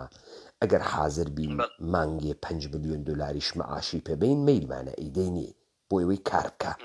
خۆ نەمانگەرەکە کاورا ڕەش و ڕوت بێ لە کناری خیابانە گەرەکمانە نا مەسەلەکە سەری ئەمەسە ئێمە هەنووز لە سیاست وە کوشتی تێ نەگەیگین بەعام یعنی ئێمە چۆن ئێژن ئەمرە سیاسیمان نەبرگە سەناوە کۆمەڵگا و کۆمەڵگای ئێمە مشارکەی سیاسی ناکە بزانە هەرە و مردمی لەسەر شەقامە قسانەکەوە جنابتم کرد بە نوێنەری جنابەت ئێشێ پێیان ڕابگەینی بۆ خاتری ئەوەی کە کابرا لە شعرێکی یەدیش فارسیە مەولانا ئێژێ داوم ڕاحەتی دائما بیڕاحەتیست یعنی تۆ بۆ ئەوەی ڕاحەتوی دەبێت دائیمە ناڕاحەتوی ناڕاحەتوی ئەزانی یعنی چی یعنی تۆ دەبێت دائیمەن لە شەقامابی دائیمەن نە قوربانی بدەیت دائیمەن سیاسی بی دائیمەن دنوکت بەسەر مەسائل جامعە بێت من باوەڕم بەوەسە تەک تەکە خەڵکە کوردەوار ئیشێ مسلح بێت و ناوێ ئینحسارە چەک بخرێتە دەسا هیچ کەسێکۆ بۆ ئەم قسە ئەەکەم ئیستا ئەم دادگا من لە سەرەتاوە وتم تەمرینە بۆ مشارەکەی سیاسی خەڵک بێتە بەرەو خەڵکینە کوڕە پێغەمبەر لە ئاسمان گۆداناوەزیت هەر کەسێک دەسەڵات بخەیتە بەرەدەسی هەمووی دەسەڵات بخەیتە بەرەدەسی هیچ تەزمینێ موجود نییە فاسد نەوێت ئەوەی کە بەر ئەگرێ بەوەی کە کابرا فاسد نەوێت ئەوەسە کە تۆ خۆت بنوێنیت تۆ حزورت بێەوە تۆ قدرەتە بێ ئیستا خەڵک لە حەلیمە کوردستانە قدرەتی نییە هیچ قدرەتێکی نییە هەموو دەسەڵاتی لێ زەوت کراوە و هەموو ئافرین و هەموو دەسەڵاتەکەیان داوە بە پارتی و یەکێتی و حیزبەکان تا ئیسە دروسە تا ئیسە لە یەکتری حاڵی بووین کاک گۆران پس لەگرا قسەکان کە خەڵکی ئەیکا قسەی خەڵکی نییە فێرە خەڵکی کریاگە ئەم قسانە وەختی ئەڕواتە سەر شاشەی تەلەڤیزیۆن کاورای جگەرە فرۆش تا چایچی تا لە گازینۆ دانیشتگە تا ئوستادە دانشگا ئەم قسە ئەکا و ئەم تەلەڤیزیۆنانە بڵاوی ئەکەنەوە ئەمە قسەی خودی ئەم حیزبانەسە ئەم خەڵکە لە بازنەی بچوو کە ئەمێنێتەوە ئەمە ئەوێتەوە پرتەوبۆڵەی پیرەژنە دۆڕژیاک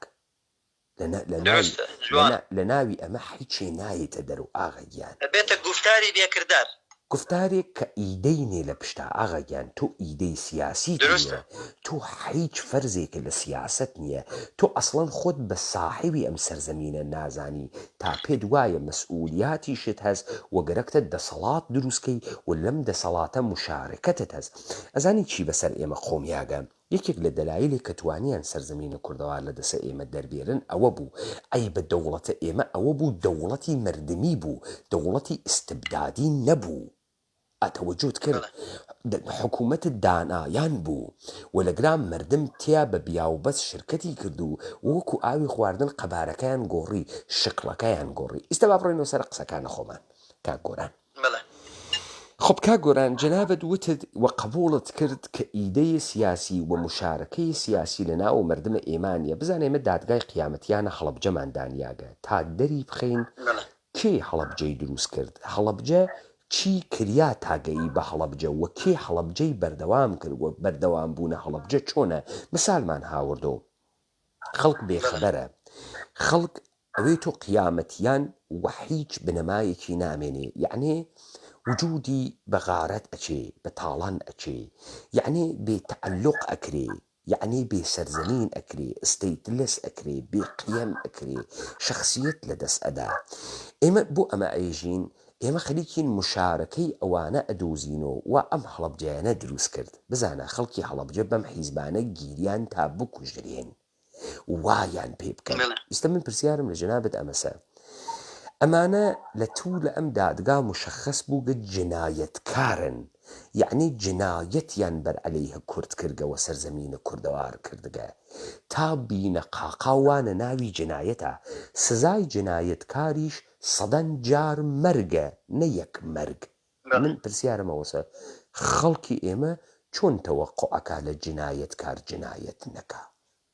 چۆن تەوەقعەکە و چۆن حازر ئەوێ لە کناری جنایەتکاریشا دانیشێت کە ئەنەهوو بە پرتەوبۆڵەی بچووک بەرتەرەفیکە ئەمە ئەزانی وەسەچی با من مثالێکە بۆ بێرم کاک گۆران تۆزێ پێ بکەنی کاک گۆران شەڕەگەڕەکە کردگە بە مناڵی مناڵی ترسە زاور بوو دەسی ئەخوار دەرەچوو لە دەسە ئەڕویە ئەولا مەعزەرەتم هەست دوو لە ڕووی جەنابەت وە بیسەران هەر من گەرەکمە تەسویرەکە دروستکەم وە بیرە بێتەوە ئەها 200 متر لێت دوور ئەکەوتۆ وا حچینە ئەوت و زاتینە و لە پڕێکا دەمیە کردو باوکەکەی باوکەکەی باوکەکەی باوکەکەی باوکەکەی شوورێ کردو جبێندان و دەریش ئەچوو خەڵکی ئێمە وای پێاتکە و خەڵکی ئێمە بەمە دڵی دا ئەمرکێتەوە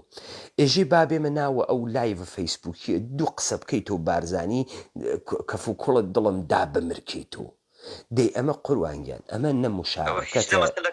ئافرین ئەمە کێ فێرتی کردە وا قسەکەی بزانە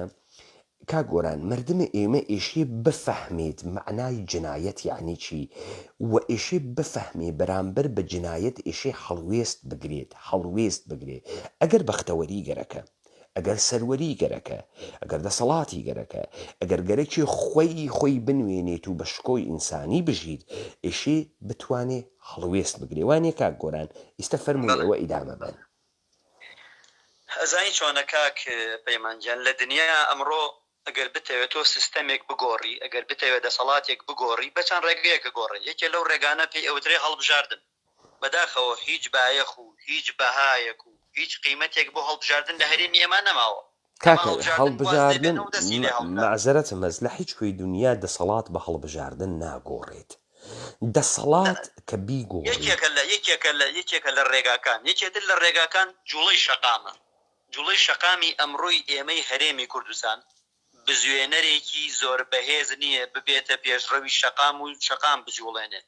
کاکێ پەیمان تۆ خۆت باش ئەزانی لە دەرەوەی پارتی و یەکێتی لە هەرێمی کوردستانە چەند حیزب هەیە لە کوردستانی ئێمە زۆرێک حیزب هەیە ئەندام و لایەنگریان هەیە خەڵکیان هەیە دۆستیان هەیە لەم حیزبانەی کە لە دەرەوەی پارتی و یەکێتی نەماندی لە ئاستی قیادا لە ئاستی سەرکردایەتی سەری سەرەوە بڵێن نەک لە خوارەوە خەڵکیان زۆر مشارەکەیان کردو من لە هەموو جوڵەکانی شەقامی هەڵەبجار لە زۆربیانە بەشدار بوو لە زۆربیانە وەکو جوڵەی چی مەسەڵەن وەکو جوڵەی چی بەڵام جوڵەی شەقام ئەوەی کە مەسەلەن خۆپشاندانی ناوئەنی ناڕەزایی ناوئەنی ئاخر دێ من گەیمە سەرە ئاخە من گرتمە سەر بەردە بناغە بزانە کاکە گۆران بزانە کاکە گۆران تۆ هەنووز ئێمە لەگەڵ یەکتریا ڕێ نەکەوتین تۆ بەرامبەر بە جنایەتکار هەڵوێستە هەڵ نەگرتگە جنایەتکار بەسەر تۆ دانیشکە ئێستێتە خیابان ئێژی کارەبام نییە تۆ پێ ئاخر ئەمە خێر نوکتەیەکی مهمە و ئەو جار جەنابە ئەفەرمووی خەڵک ئاڵتەرناتیڤێکی قودرەتمەندی نەدی بزانە کاکە گۆران خەڵک نێ بە شوێنە ئاڵتەرناتیڤۆ با من شتێکە پێبێژم کوردیواتەنی ئێژێ ئەگەر برسیتە پێخۆرە بۆچیە ئەگەر خەوت تێژێ سرە بۆچێ سێ ئاغریان ئەگەر ئەم مردمە بە شوێنە واقعەن ئەو قسانە بێت و ئەو قسانە جددی بێ لەلایە کون وەکون ئەگەڕێ ئاڵتەرناتیڤ دروست ئەکا تماشا کە دروشمێک هەز ئێژێ پێداویستی دایکە اختراعە یعنی تۆ نیاز پیا ئەەکەی وەچت اختراعەکەی ئێژێ ئینسانەکان لە دڵی ڕەنجەکانیانەوە تێنە دەرەوە ئەبم بۆ من جالبەت بۆیە من ناوم نیاگە قیامەتیان ئەزیزم خەڵکە ئێمە قیامەتیانن خەڵکە ئێمە هەڵوێستیان نەماگە قیەمیان نەماگە سەنگومەنیان نەماگە پیای خاس و پیای خراو نەماگە کاکە گشتی بەڕێزە کەسیش نازانێ بێڕێزەکە کێس دێ ئەگەر گشتی بەڕێزە ئەی چی ئەم گشتە بێڕێزیەوە ئێمە ئەکا بعد کاکەیان ئەوە ئێمە خەریکین کارە سیاسی ئەەکەین بەجێ ئەوەی کە ئەم دەنگە تماشا کە ئێمە تەلەڤیزیۆنمان نێ لە بەردەسا ئێمە مردمین هیچ کەسێکیش ئێمە ناگەڕێنێتە ناوە هیچ تەلەڤیزیۆنێ بەجێ ئەمەی مردم مشارەکە بکا و دەست بەدەست بیگێڕێت و بێ بەشداری بکە خەڵکی پشتی هەڵکردە ئەڕوا عەزیزەکەم چرت و پرت گوێ ئەدا ئەڕوا ڕوودا و گوێ ئەدا ئارتی گوێ ئەدا تەوەجۆ ئەەکەی چون خەڵک باوەڕی بە دەسەڵاتە خۆی نییە خەڵک لە ماڵە خۆیان دانیشتگە خەریکە تۆمکولەکە ئەشکێنێ بە دیارە بارسەلۆنا و حەڵقەی تورکیوە ئەمانە هیچ کامیان خواست دروست نییە عەزیزەکەم خەڵک نێ بە شوێنە ئەوەی کە ئاڵتەرناتیڤ بدۆزێت و ئەنا ئاڵتەرناتیڤ دۆزریا گەسۆ موجودە کاکە مەتنیان گەرەکە مەتن موجودە حرەکەتە ئینقلابیان گەرەکە حرەکەتە ئینقلابی موجودە ئیدەی سیاسیان گەرەکە ئیدەی سیاسی موجودە ئەم خەڵکەوە شوێنە دەرمان ناگەڕێ چون لە خەڵکی نەماگە بە خۆمان نەخەڵەتێنین بزانە ئەوانەی کە جەنابەت تەمام فەرمایشە کرد پێ ئێژن ئوغدە گوشایی یعنی قینی دڵ هەڕەژاندن دە هیچ تەواو کەف و کوڵمان خەفتە و با بڕۆینەوە بۆ ماڵ نادیتێت کەف و کوڵمان خەفت و شەکەت بووین و ئەوە کەفمان چەراند و هیلاک بووین و با بڕۆینەوە ماڵ سیرکە کاکە آخر ئێمە زۆر ڕێگەی کەمان تاقی آخر نەتان کردووە بڕوات کا گۆران بڕوات هەبێ نەتان کردووە ئادەی تۆ چواردانەی بێژە ئەلتەرناتیڤی ئەم دەسەڵاتە و ئەم سیستەمەی کە لە هەرێمی کوردستانە هەیە بەچی ئەەکەی و چییە بە قەنەعاتی من ئەوەسە کە جەنابەت گوێت نەداوە من لە ئەوەڵۆ سیرکە ئاغاگیان ئەوەی کە ئێمە واینە ناوە ئەم فەسادستانە ئێمڕۆ کاری یەک ڕۆژ نییە کارە مێژوویەکە تۆ ئشێ بگەڕێت و بە دواوە بزانی ئێمە لەکوێ دەقیقەن لێمان قۆمیە تەوەجۆکە یەکێک لەم کارانە ئەمەسە ئێمە دادگاهە قیامەتیانە هەڵەبجەماندانیاگە سەنگ و منماندانیاگە ئێژین هەڵەبجە هەڵبژێریا ببێ بە هەوێنە سۆڵحە دەوڵەتە ئێران و عێراق ئیشیان بە شەڕەکە تەواو بوو فازێکی تر دەسی پێکرد هاتن ئەم حیزبانە کە دەستکرد دەوڵەتە ئێرانی و دەوڵەتانە منتەقەن بۆ نابودیە کورد بەسیجیان کرد بڕۆن خەڵکی هەڵەبجە بگرن تا خەڵکی هەڵەبجە تۆزێکیان لێ بکوژن تا خەڵکە کورد بتۆقێنن تا خەڵکە کوردەوار لە سەرزەمینە ئێمە کە بکاتە دوو کۆرپۆریشنە ئێرانی و عێراقی بتۆقێت جا ئیسە گوێ بگرن لەم جەنایەتە کێ دەسی مستەقیمی هەست کێ لە گشتی تاوانبارترە ئەوەی کە بدەمامەکە کوردۆ تێتە بەرەو خەڵک ئەگرێ بیکوژن تا ئیسە تێگەین دێ ئەم دادگا مەشیایە ئیستا گڕی دروست کردایە لە هەڵەبجە مەشیایە گڕی بسەندایە ئەم مردمە خۆشی تێ ئێژی ئەمانە جنایەتکارن خۆشی ئەڕواتە دەرەوە تۆمکولەکە ئەشکێنێ دەی مردمە بێ هەڵوێست بۆ ئەوە خاسە کاولیکەی یعنی ئاخر ئەمە ئێژی کاورا بەرودوای نییە خەڵک بەرودوای نەماگە یعنی چۆن تۆ کابرا بە جنایەتکار ئەزانی سڵاویشیەکەی چۆن بە جنایەتکار ئەزانی ئەڕووی لەگەڵیشی دائنیشی چۆن بە جنایەتکار ئەزانی بە پیاگیشی ئەزانی ئەوە بەردی بناغەز جناب دەژی فرە کارێکمان کردگە کووە کارتان کردگە کارتان نەکردگە کاکە ئێوە فکر ئەکەن کارتان کردگە کار ئەمەسە کە من وتم ئاغەگیان حمایەت لە حکوومەتە هەرێم مەکەن هەڵوێستە جنایەتکاران یعنی هەڵوێست لە بەرامبەر جنایەتا بگرن ئەمە پێ ئێژن کارە جددی ئەمە پێ ئێژن کارە سیاسی دێ خەڵک بۆ نایگرێ لەبەرەوەی گشتی نانی چەقاندگە بزانە کاکەگیان تۆختی کۆمەڵی قوربانیانی هەڵەبجەت بۆ دروست ئەکەن تەمامە هەڵەبجە خڕۆ ئەکەنەوە لە 20 نەفەر ئەم 20 نەفەرە خاص چەوریان ئەکەن ئیتر تۆ زاتە نییە باسیکەی بزانم من خەڵکی کرماشانم ئەگەر باوام کۆچی نەکردایە بۆ کرماشان کۆچی بکردایە بۆ هەڵەبجەی سا هەڵەبجەی بووم بە ئەسڵ ئەو منتەقەی سازان و مەڕەخێڵ و هەنجیرگ و ئەوانە مڵکی ئێمە سەنەدیشمان هەست تەوەجۆکەی مڵکی ئێمەست خاس گوێ بە و من لە کرماشان گەورە بوو بم کاورا هەڵە گەڕێت و بزانە لەو لاوە شعار ئەدا ئێمە کوردین لەو لاوە هەڵە گەڕێت و ێژە کاکە بوو ناڕوویت و بە ڕۆژهەڵاتە کوێ تۆ کی بوو من تەعینەکەی ئایەتوڵا خۆمەینی هندی بوو هات بوو بۆ حاکمە ئێران ئایەتوڵا سیستانی خەڵکە بەلوچستانە هاتکە بوو گەسۆ مەرجە تەقلیت وەتەنی نییە لەوێ دانیشکە شیعەیانە تۆ حاڵیتە بۆ کابرا بە من ئێژێەوە بۆ ناڕێت و باسە کرماشان بکەی چون من خەریکم لە جێگەکەی خۆی لێژی ئەەکەم واداری ئەەکەم هەڵوێست بگرێ پێی خۆش نییە هەڵوێست بگرێ کاکە کاورا سوور ئەزانێتەکی جنایەتکارە دانیشکە ئێژێ بابگیان بەز نەو کەس و کارەکەم بە چەقۆگەی نەختەوە بووە بۆخشی من وا قساکەمە با درۆ نەکەین نەکەسریە بزانە جەلالە تاڵەبانی تەیمورە ئەنفال ئەوات ئەنفال موسادرەکە ئەیکا بە هەنە خۆی بە تەیمور ئەوێت و کوڕت جەلال تاڵەبانی تەیمور لە حەچی جێگەز ئەگەڕێنێ وەختێکیش خەریکە ئەمرێت تەیمور مزاحەمە فڕێ ئەدەنە دەرەوە تەوەجۆکەی باوەڕەکەی تو باوەڕە کردگە کوڕە ئێمەی نە عەزیزەکە من ئەنفالم بە تۆ موسادرە کرد من تۆم گەورە کرد تۆم فێرە چیرۆک کرد تماشاکە فێرم کرد تۆ بێ چیرۆک تعریفکەی و تۆیش فێر بووی کە ئەم چیرۆکە بزانم مثالێکە بۆ لێبم ئەها بڕێدایک و باوک مناڵەکانیان دائەنێن ئێژێ هەڵپەڕە باوکەکەم بڕەقسە بووم بڕەقسا کچەکەی ئەڕەقسێ 2 ساڵیسی دایکەکەی فیلمی لێ ئەگری و بڵاوێ کاتۆ بە ناوی خەڵکیە با بزانی تۆ مناڵێکە فێری ڕەقسین کرد و شکلاتێکە دا بەدەستی و پێکەنی بەدەمی و چەپڵە بۆ لێدام کەنیشکە گەورە بوو بۆ حەچیشتە ژیانی ئەڕەقسێ حەچیەکی گەرەکوێ ئەڕەقسێ پێی وایە بە ڕەقسکردن بەدەسی تێرێت تەوەجۆکە یاغەگیان تەوەجۆت کرد ئەم مردمی ئێمەیانە وا پێ کردگە وا پێیان کردگە بزانم مردم حەزەکات دانیشی یەک سری کۆمەڵی قسە تکرار کاتەوە وەکو ئەوەی ئەڕواتە پرسە با بڕۆین دوو گوڵە ئەسرین داچکێنین و تۆ لەبیرتە پرسەی کوردەواری چۆنە با پرسەی هەڵەبجە و بۆ باسکەم هەرو جافانی هەڵەبجە بەمدی و بەودی و وا پرسەکەن دانێ ئەڕوات دەنگی خۆشە مەردەماوار عەکسی مردگی دانیاگە ئەو دەنگە کاورای دەنگ خۆشکەتەی یەکسرە عەکسی مردگەکە فڕادەنە باوەشی ئەوی چادرەکەی کێشێتە خوار و سرە خاتە ملە عەکسەکە و وەگیانە فڵانە کەس و مەجلسەکە ئەنوارێ مەجلس ساکتە کەس ناگری ئەنوارێ مەسەڵەن باجی ئامین دانیشکە کوڕێکی بووگە فەرهادی ناوە ئەژێ وەگیانە فەرهادە باجی ئامین تماشا ئەکایەکێکی تر کوڕەکەی ئەحمەی ناوە لە هۆڵەندا مردگە ئێژێ وەگیانە غەریبە بێ قەورەکان لەویش فرمێسک ئەسێنێ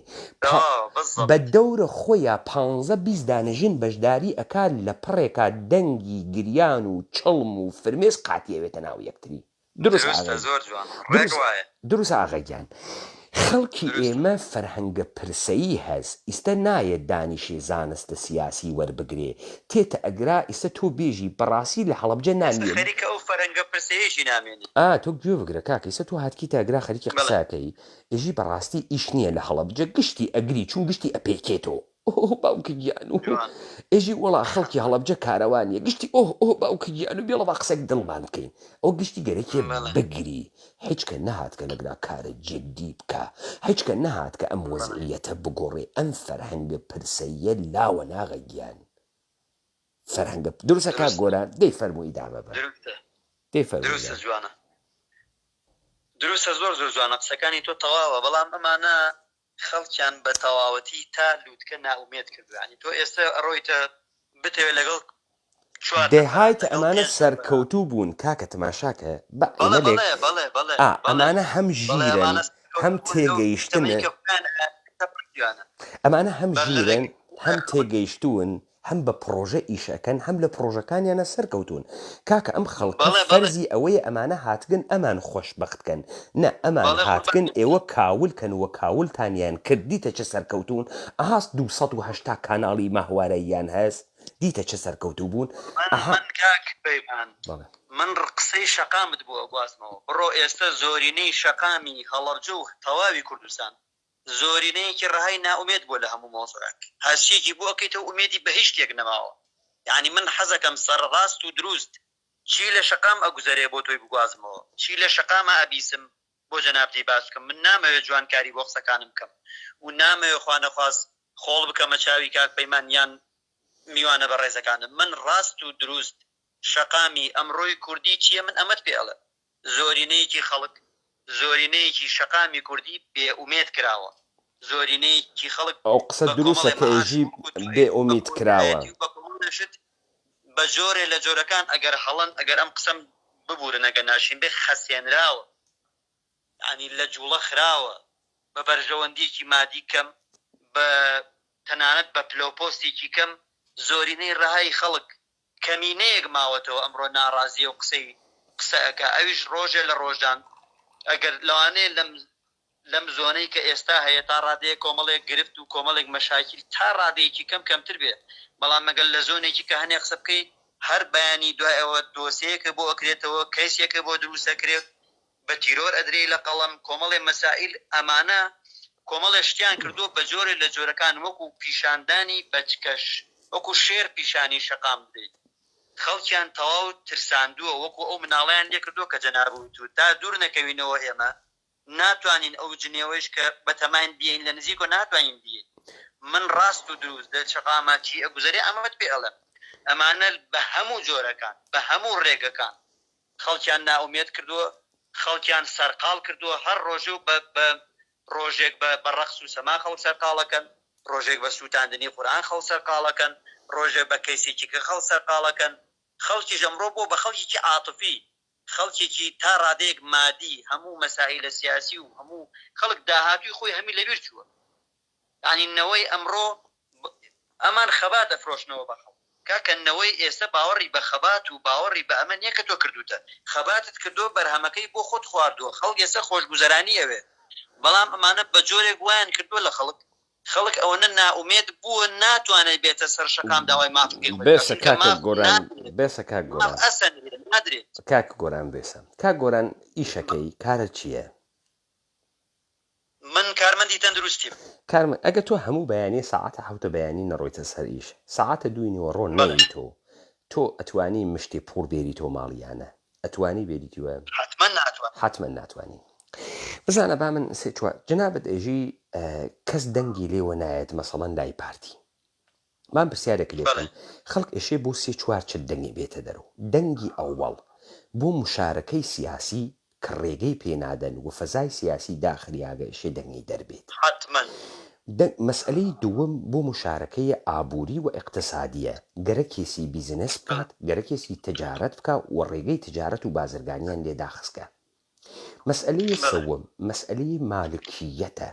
مالکیەت ئینسانێ بتوانێ مالکیەتی بەسەر ملک و ماڵی خۆیان بێت وە شتێکە بەدەستی تێرێت یا تعڕوز بکەن لە گیانی یا تعڕوز بکەن لە ماڵی یا تعڕوز بکەن لە ئازادیەکەی خۆ ئەم ئینسانێشێ دەنگی دەربێ دروست ئاغاگیان باشە مردمێک وا هیچ هەستێکی مالکیەتی نەماوە مردمێک وا هیچ خوێندنەوەیەکی لە ئازادی نییە یان ئاوا بڵێم ئژی بڕۆم لە مشارەکەی سیاسی بەشداری بکەم بێت و چی نە ئیدەی هەست نە ئەقلی هەست نە ئەقلی سیاسی هەست نە ئەزانێ مشارەکەی سیاسیکردن یعنی چی جەنابە ئێژێ خەبات خەڵک هەر نازانێ خەبات یعنی چی هەر نەیشی دیگە نه ئەسن ئەوەی کە ئەوانی شەکردیانە ئەسن خەبات نەوگە عزیزم مەموریەت بووگە جێبەجێیان کردگە تۆ بێسە وەختی خەڵکێ بێسە من مەبەست ئەوان ئەمە بە خەڵکە فرۆش بەڵێ کا گۆران بێسە فرۆشنەوەڵێمە خەبەتمان کردو ئەمەمان بۆ ئێوە بەرهەمێناوە ئەمە کەی کا گۆران حاڵی بووم یەک دقیقە بێسە کا گۆران وەختێ لە سەرزەمینی من و توا چوار ئینسان قەبارەی خۆیان لە حەدە تجارێکی بینولمەلەلیە ناوێنن کارخانەدارێ ناوێنن کە گەرەکیانوێ بەرهەم بهێنن و قدرەتە اقتصادی دروستکەن و بۆ ئەم قدرەتە اقتصادیە احتیاجیان هەست کە قدرەتە سیاسی لەگەڵیانە ڕێکەوێ ئەگەر ڕێنەکەوێ بینە قاقایان بگرێ براکەم تۆ لەم سەرزەمینە کەسێ ناوێنێ هیچ خولیایەکی بێ بام نوکتێکە ببێژم لە سەرزەمینە ئێمە یەک دانە دز مەوجود نییە کە دزیە گەورە بتوانێ بکاوەکو ئارسل لۆپەن دزیە پیچیدە مثالێکە بۆ لێ بم مثال تۆ ئەبیسی ئیستا دیاردەی دزی فرە بووگە لە هەرێما تەلەڤیزیونەکان ئێژن وانە تا ئیستا بیستکتە من بیستگمە هەرە شتانێک خودە پاڤڵ تاڵەبانی ئەیوت دەیان وێزگەی قەیرە قانونی گۆمرۆک دانریاگە وانە ئەمانە چی ئەکەن ئەمانە بە سەیارە سەلکە پوڵ تێرن و وانە تۆ تا ئیستا بیستە چوار کورد برسی دز بڕوات بەرە ئەم سەیارە بگرێ ڕووتی کات و 5-6 ملیۆن دلار بووە نە بۆ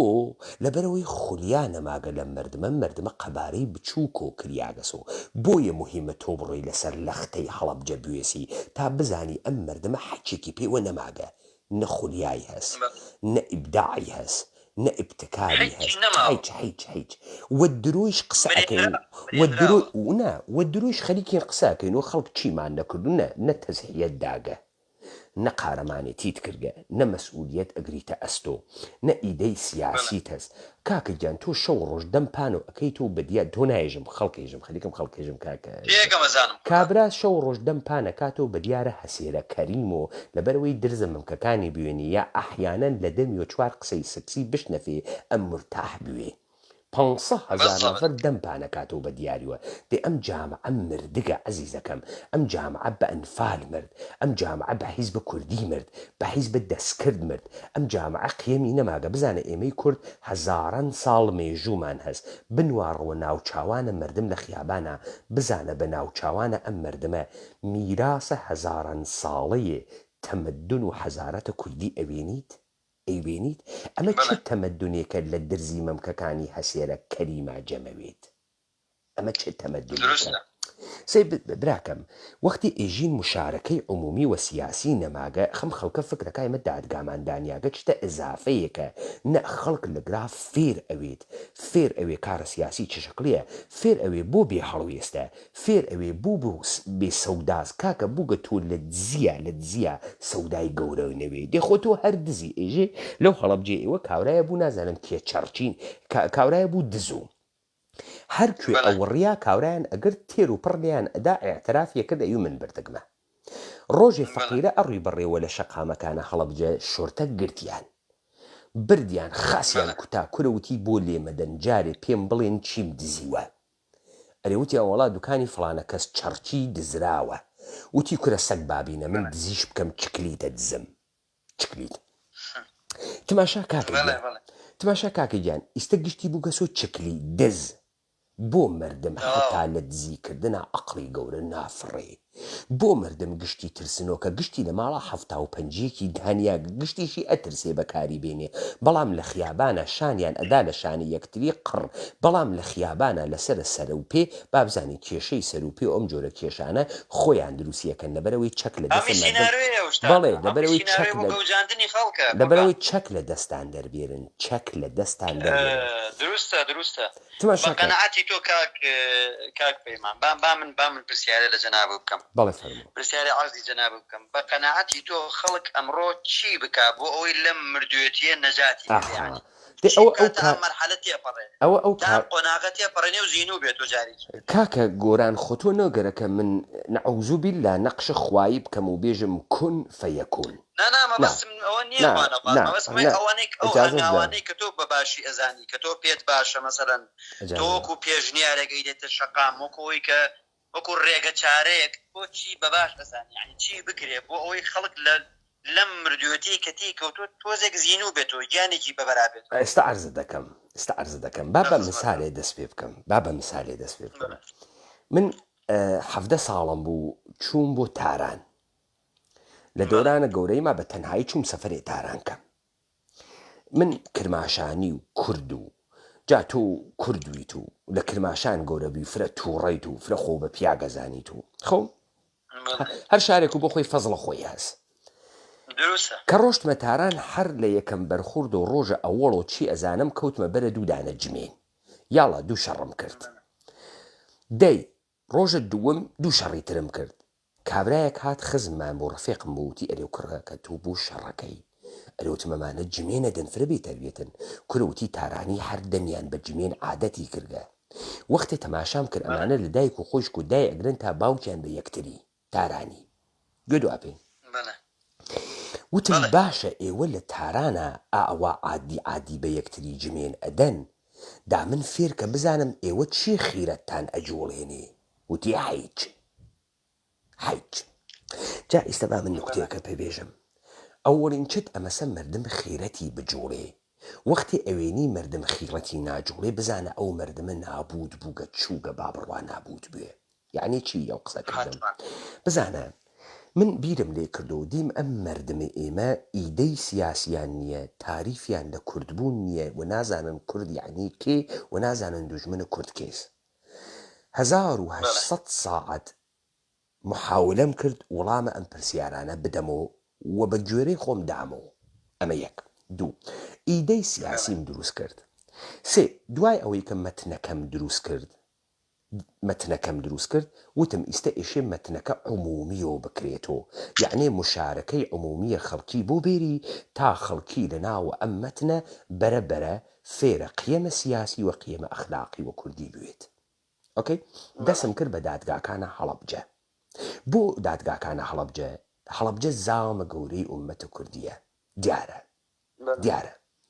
وە گشت کەسێک ڕاوڕاوێنە و دەرچوون و ئەوەی کە لە پڕێکا مەسەڵەن دادەکەژاڵ حەمەنووریمان هاورد وتی من نیوەڕۆ برنج و کوولەکەمان بوو تا ئیسێشە حەزی پێ ناکەم گوێ بگرە و من نانم برد بۆ دیلە عێراقیەکان ئێوارە بەسەر جنازەی خەڵکی و خەڵکی لێ قۆما و بازیدا و چوو نەیتوانی بزانە من ئینسانە چەندێ خۆی گۆڕیا تەوەجۆکەی بۆیە خەڵکم مشارەکەتدا خەڵک بێ قسەکانی خۆی بکە خۆی فکر بکات و بێژێ ئەرێ فڵانی من لەکوێ لێم قۆمیە کاک عومەر عابید تەشریفی هاورد ئەگرا چیرۆکی هەڵەبجەی بەلاوە بوو وتی لەسەر پردەکەی دواوە بە ژنی وتیان مناڵێکی لە باوەشا و وتیان گشتی کەس و کارە مردەکە ژنە مناڵەکەی بەرزۆ کرد و مناڵ زیندوو ساڵم بەرزی کرد و فڕی باتە ئاوە سیروان خەڵک وتی مەکە وتی کەسم بۆ نەماگەس و من ئەم مەکەن و مناڵەکەی فڕەدا جا ئەو ژنە ئیستا ئێشێ فکر بکات و چی لێ قۆمیاگەت لەو لەحزە بەدووە ئەو ژنە ئەو مناڵەی فڕەدا گۆڕیاگە حەجێکی بەلاو مهم نەماگە نە ئەخلاق دروستە نەقیەوە ئەو بگاتە ئەوەی جەرگی خۆی پڕەبدا تەواوی گەیوەتە تەوەجۆت کرد ئێمە ئەم دادگامانە دانیا خەڵک لە خۆی بکۆڵێتەوە خەڵک هاتە ناوە ئەم دادگا خەریک و چیرۆکی تعریفە کرد لە پڕێکە هەنۆی بەرە و ئەگریا لەوانەیە 33 ساڵ بێ نەگریا بێ بۆیە ئەم کارمە کرد بزانە یەکی لە گەورەترین ڕۆمانەکانە دنیا ڕۆمانە لە بە شوێنگەڕانە کاتە لە دەستچووەکانە مارسەل پرۆستە ئینسان هیچێک نییە بێجگە لە بیرەوەری ئینسان ئالزایمەرەگرێ ئەبێ بە تیکەی گۆشت فڕێدەن مەغزی کار ناکات کەس ناناسی تۆ هەموو ژیانت یعنی بیرەوەریەکانت تۆ دروست ئەکا من وتم خەڵکە کورد بووەم و ناو بیرەوەریەکانی دەسی بگرم قوشبن بە قوشبندی بم بزانێ بۆ وای لێ هات کێ وای لێ کرد خەڵک پێی وایە ئەمە حکوومەتە کوردیە ئەمە حکوومەت داگیرکەرانە ئومەتە کوردیە مشتی بنەجوو لە کەس کە قەرارە ئێمەیە کورد هەتایە نابودکەن و تا ئەم دقیقە یەکجار سەرکەوتوو بوو بن تەوەجۆکەی وەختێ تۆ سەنگمەنە نییە وەختێ تۆ نازانی کێ کوردە کێ دوژمنە کوردە ناتوانی تەشخیص بی وەلێ خەڵکە ئەمە ئەبیسێ وەلێ خۆی ئەکاتەوە گێل بۆ چون ئیستا عادەتی کردگە بەم فەسادە موچەیە ئەخوا وعدەی شتێکیان پێداگە عادەتی کردگە خەڵک نێگەرەکە مەسئولیات بگرێ با من شتێکی ترە پێ بێژم کاکە گۆران تۆ پێ دوایە بۆچی ژن مشارەکە ناکات لە سەرزەمینە ئێمە و لە ڕۆژهەڵاتە ناوەڕاستە بۆ نایکا ئێمە پیا و سالارین دەمکوتیانەکەین نەوانە ئەزین دلیلی چییە ژن لە بێمەسئولیەتی خۆشی تێ بێمەسئولیەتی حەچێکی لەسەر ناخە مثالە بۆ لێ بم مەسەڵەن لە ئیسلامە لە فەقە ئیسلامیە ژن مرتەد ناوێت بە ناوی ئرتداد ژن ناکوژن چون ژن عقلی زعیفە تەوەجۆکەی ئەمە ژن حەزی پێیەکە چون هیچ وەک حکم ئرتداد لەسەری ئیجرا ناوێت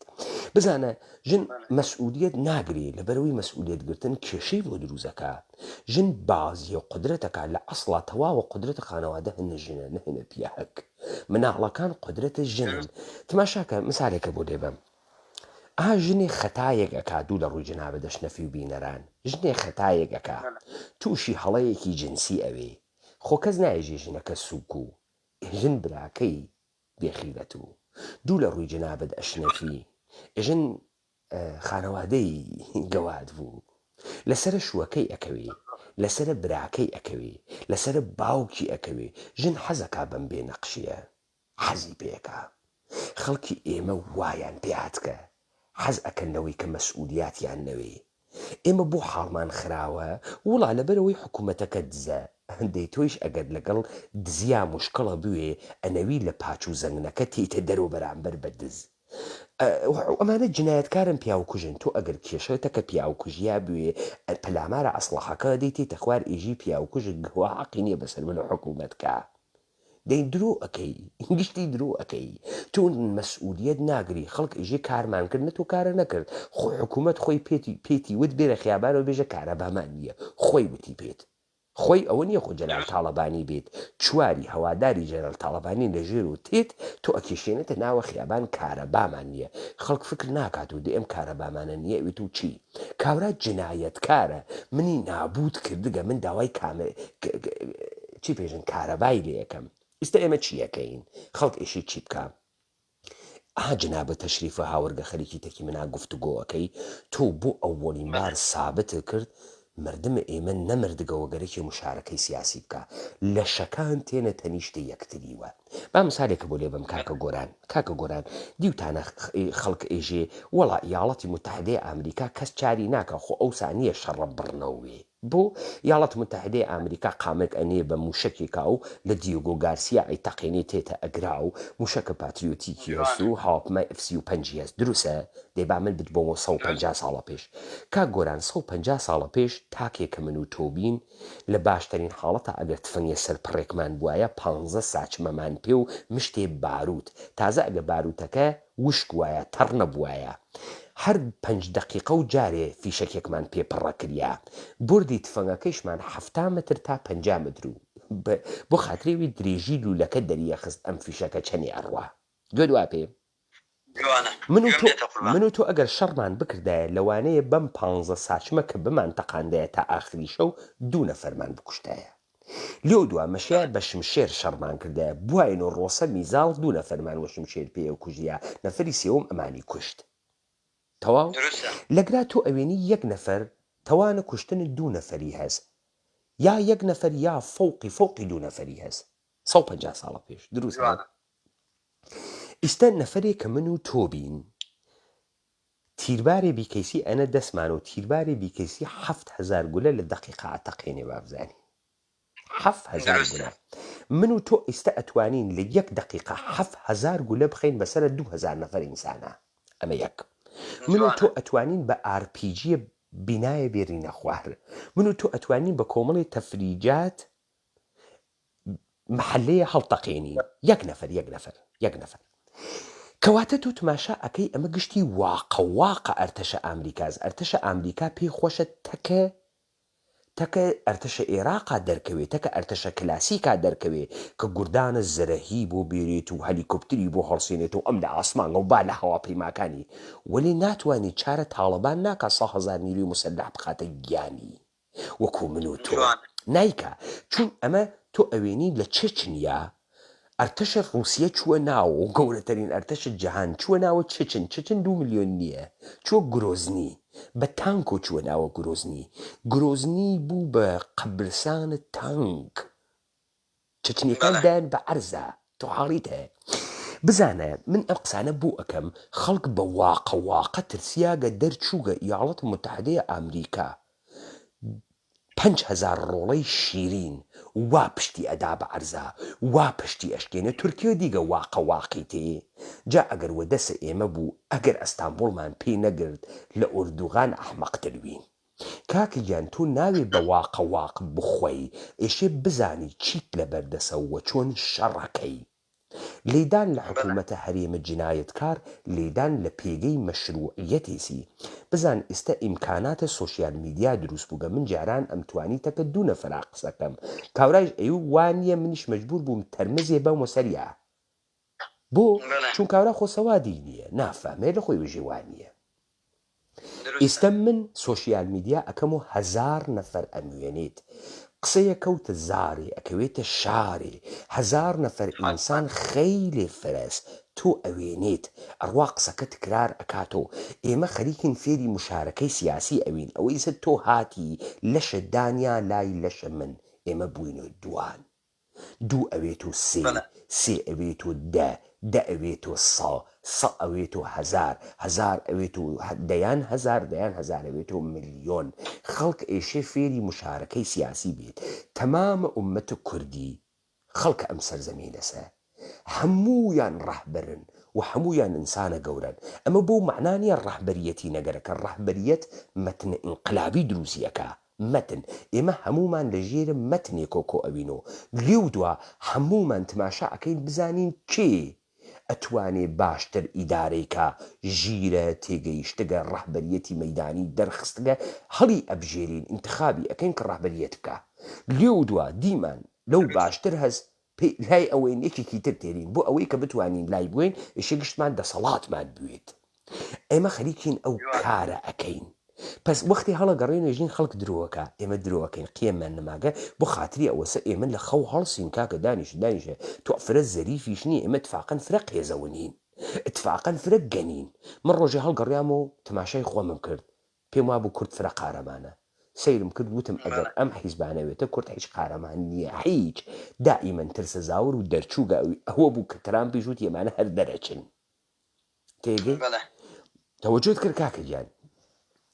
لذا ئێمە ئێشێتەکی خۆمانە سادەقوین سادەق تا ئیستا هیچ کارێکی جددی کە خەڵک خۆی پێگەیشت بێت نەکریاگە ئەم قسانەی خەڵکەیکا فێری ئەەکەن خەڵکی کە دائیمەن وا لە بەری تەلەڤیزیۆن ڕوودا و NRT تەماشاکە وەکو ڕوودا و NRT قسەکە مەجای نییە خۆی فکرکاتەوە بۆیە ئێمە دادگاها قیامەتیانە هەڵەبجەماندانیا و خەڵک لە هەڵەبجەوە تا ئەم کاتە دانیشێ وەکو جەنابەت بۆ خاتری ئەوەی ببێ بە خاوەنی ئەقلی خۆی ببێ بە خاوەنی هەڵوێستی خۆی ئێمە سنەی واتەنی ئێشێ خۆمان بینە قەی یەکتریوە تا ببین بە مردم مەوجود نییە ئێمە ئێشێ بەگرتنی مەسئولیەت و هەڵوێست خۆمان وەکو مردم دەرخین جا بابێنە سەر قسەکە کاکە ئێمە خەریکی نەم دادگا وەختی ئێوە قسە ئەکەن بۆمان دەرەکەوێ و بۆ خەڵکەکە گشتی دەرەکەوێ ئێمە ئەمانزانی هاوەری گەرەکمانە خۆیان بۆ خۆیان دەریخن کە ئەم فاجعەیە هەڵەبجە بەدەسە ئەحزاب کوردی و بە مەئموریەتی ئەوان کریا تا خەڵکی بکوژن خۆیان قناعیان پێبوو شریقەیان پێبوو یەک نەفەریان بە شیمیایی نەکوژریا نەیان هێشت خەڵک لە شار دەرچێ خەڵکیان گیردا تا بکوژرێت خەڵک بتۆقێنن هەربی تۆقێنن بۆی ئەمڕۆ خەڵک ترسیاگە بە دیارە 4 فاسدە حکوومەتە هەرێم و خەڵک خۆی ترسیاگە لە خۆی حتمان وڵا دروستە گومانی تیانە خۆ دیارە چۆن دەسی پێکردو چۆن کۆتایی هاتووە ئەوەی کە من بەبیرم بێ و من لە ناو فاجعە وەکو جەنابتان دەڵێن کارە ساتی کیمابارانی هەڵەبجا بووم ئێمە تقریبا بە ڕۆژێک بە 2 ڕۆژ پێش کارە سات ئێمە بە جۆرە لە جۆرەکان توانیمانە لە مردن ڕزگارمان بێ و لە هەڵەبجە دەرچین من بۆ خۆم لە هەڵەبجە هەتا ناو پارێزگای سلێمانی لە ناو کیفی لە ناو سنووقی سیارا بووم نازانێەوە بەس بەڵێ سنووقی سیارە تەواوە جە بە عەقەبی تێژێمە سیارا بووم لەگەڵ دوو مناڵ دوو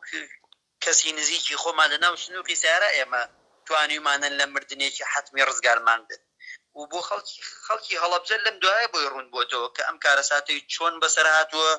بۆچی بەسەر هاتووە هەدەف چی بۆ لەسەرەوەی کە بەسەری بێت ویستوانە چه ئامانجێک پێکن تەنانەت لە کۆڕە و کاتێککە خەڵک ڕای کردووە دووشت پێچەوانە بووە ئەوەی کە ئەم هەرێمەی ڕاهبەرایەتی کردووە لە کارەساتی هەڵەبجە نەیهێش خەڵک بچێتە دەرەوە بەڵام لە کۆڕەوی ساڵی 90ەکە وای کرد خەڵک بچێتە دەرەوە هەردوو حاڵەتەکەی بۆ ئەوە کردووە سەرنجی دەرەوە بەلای بە حسابی خۆیان ئەمان بە چاک زانیوە بۆ خەڵکی ئێمە بەڵام خەڵکی ئێمە تازە بە تازەی گەیوەتە ئەو قەناعەتە کە ئەمەی کراوە ئەسڵەن خودی ڕێوڕەسمی کارەساتەکە هەر جۆرێکە لە خیانەت بەرامبەری خەڵکەکە کراوە خیانەت کاکە ئەوە تاوانێکی گەورەس کە سەدان جار مەرگی وا لە پشتا با بزانی کاکە گۆران با بزانی میلەتی وەختی زیندوو ئەوێتەوە کە بەرودوای بوێ کە بەرامبەر بە خائنینی بەرامبەر بە جەبارانی بەرامبەر بە جنایەتکارانی هەڵوێست ئەگرێەوە بەردەبارانیان ئەکا ئەو ملەتە ماوە نەمردووە تەوەجۆکەی ئێستا خەڵک بۆی دەرکەوت کێشێ هەڵوێست بگرێ هەڵوێست ئەمەسە لەگەڵ حکوومەتی هەرێم هاوکاری مەکە جەلاد وەکو جەلاد سیرکەوە حکوومەکەی بەسەر و ئیجراکە کارێکی نییە بەم کوچە و کۆڵانانە ئەسوڕێنەوە ئیزۆلایان کەن مامەڵیان تەکانەکەن ژن و ژۆخوازیان لەگەڵانەکەن حکومە مەرگ بەسەریان و بدەن لە هەر کوڵە سوچێکا گرتنتان بیان خنکێنن بڕوابکە کاک پەیمان عەفو بمگورێرات گرم قسەکانە پێ بڕم بڕوابکە کاتی زۆری ئەوێت ئەمە ڕاست و دروست پێت بڵم زۆر باشە کاکە زۆر باشە چون ئینقلابی واقعی کاک گۆران بێسە کاتی زۆری ئەوێت کاک گۆران لەبەرەوەی خەڵکی زیندوو زۆر کەم بۆتەوە ئێستا لەم هەرێمە کاک گۆران بێسە کاتی زۆری ئەوێ وەلێ بنەڕەتی ئەکرێت ئەم جارە ئیتر کەس ناخەڵەتێ تۆ خەریکی کار ئەەکەی بزانە ئێمە یا خۆمان ئەخەڵەتێنین یا ئێمەش کڵاوبەردارین وەکو خەڵکی ئێمە گەرەکمانە تاک بە تاکی خەڵکی ئەم سەرزەمینە مەسئولیەت بگرێ خۆی بەدەسەڵاتدار بزانێت فێرە ئیدەی سیاسی بێ و کاری سیاسی بکە گەرەکمانە بیکە ئەم مردمە لەم فەسادە ڕۆژێ شەکەت ئەوێ بابزانی ئەم مردمە با من مثالێکە با مثالێکە بۆ لێ بم با پێت بێژم ئەم دنیا چەنێ لەسەر دیندا نەریاگە بزانە ئەزانی دین بە چه وعدەیە خەڵکی گرت دین بە دوو چت خەڵکی گرت بە ترس و بە وعدە وعدە چ بوو وعدە حۆریەکانە بەهەشت و ژیانە بەهەشت بووانیە ئەی تۆ فکرەکەی دەسەڵاتە نظامە سۆڵتە چۆن خەڵکی گرتووە خەڵکی بە ئیماژە تەلەڤیزیۆنی گرتووە بە تەسویرە تەلەڤیزیۆن تۆ تەلەڤیزیۆنەکە تۆ لە هەڵەبجە پاڵکەوتگی ژنە باڵا بەرزێکی زەریف ئێژی وە قەڵەم تاشیکتە بە کنارە سەواحلە ڕیۆ دۆ ژانیرۆ خەریکە ئەچێ و پێستی هەم سەوزە و هەم سەر سەوزە و بریقە ئەدات و لە پڕێکا لا ئەکاتۆ لە قژەکانی ئاو تێت و حۆریۆر ئەین هەر حۆلیۆرن خیاڵ ئەگرێ کەلەی سەر ئەماسێ ماڵ تاواوێ نازانی چی بکەی خۆ لذا لەم تەوەهمە لەم وعدە تۆیان گرتگە تۆ ئەڕۆی سەرۆناز ئەوێنی وە دەرد ناخوا ئامە ئەوێنی نەوەڵا ناوێتەوە تەسویرە ئەرێ ئەمە ئەو حاڵە ناداوە ئەو تەسویرە دای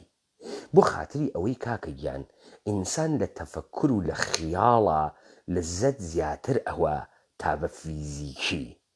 بزانە مارسەل پرۆست ئێژێ ئەو شوێنانەی کە تۆ بە خیاڵ سەفەریتیا ئەەکەی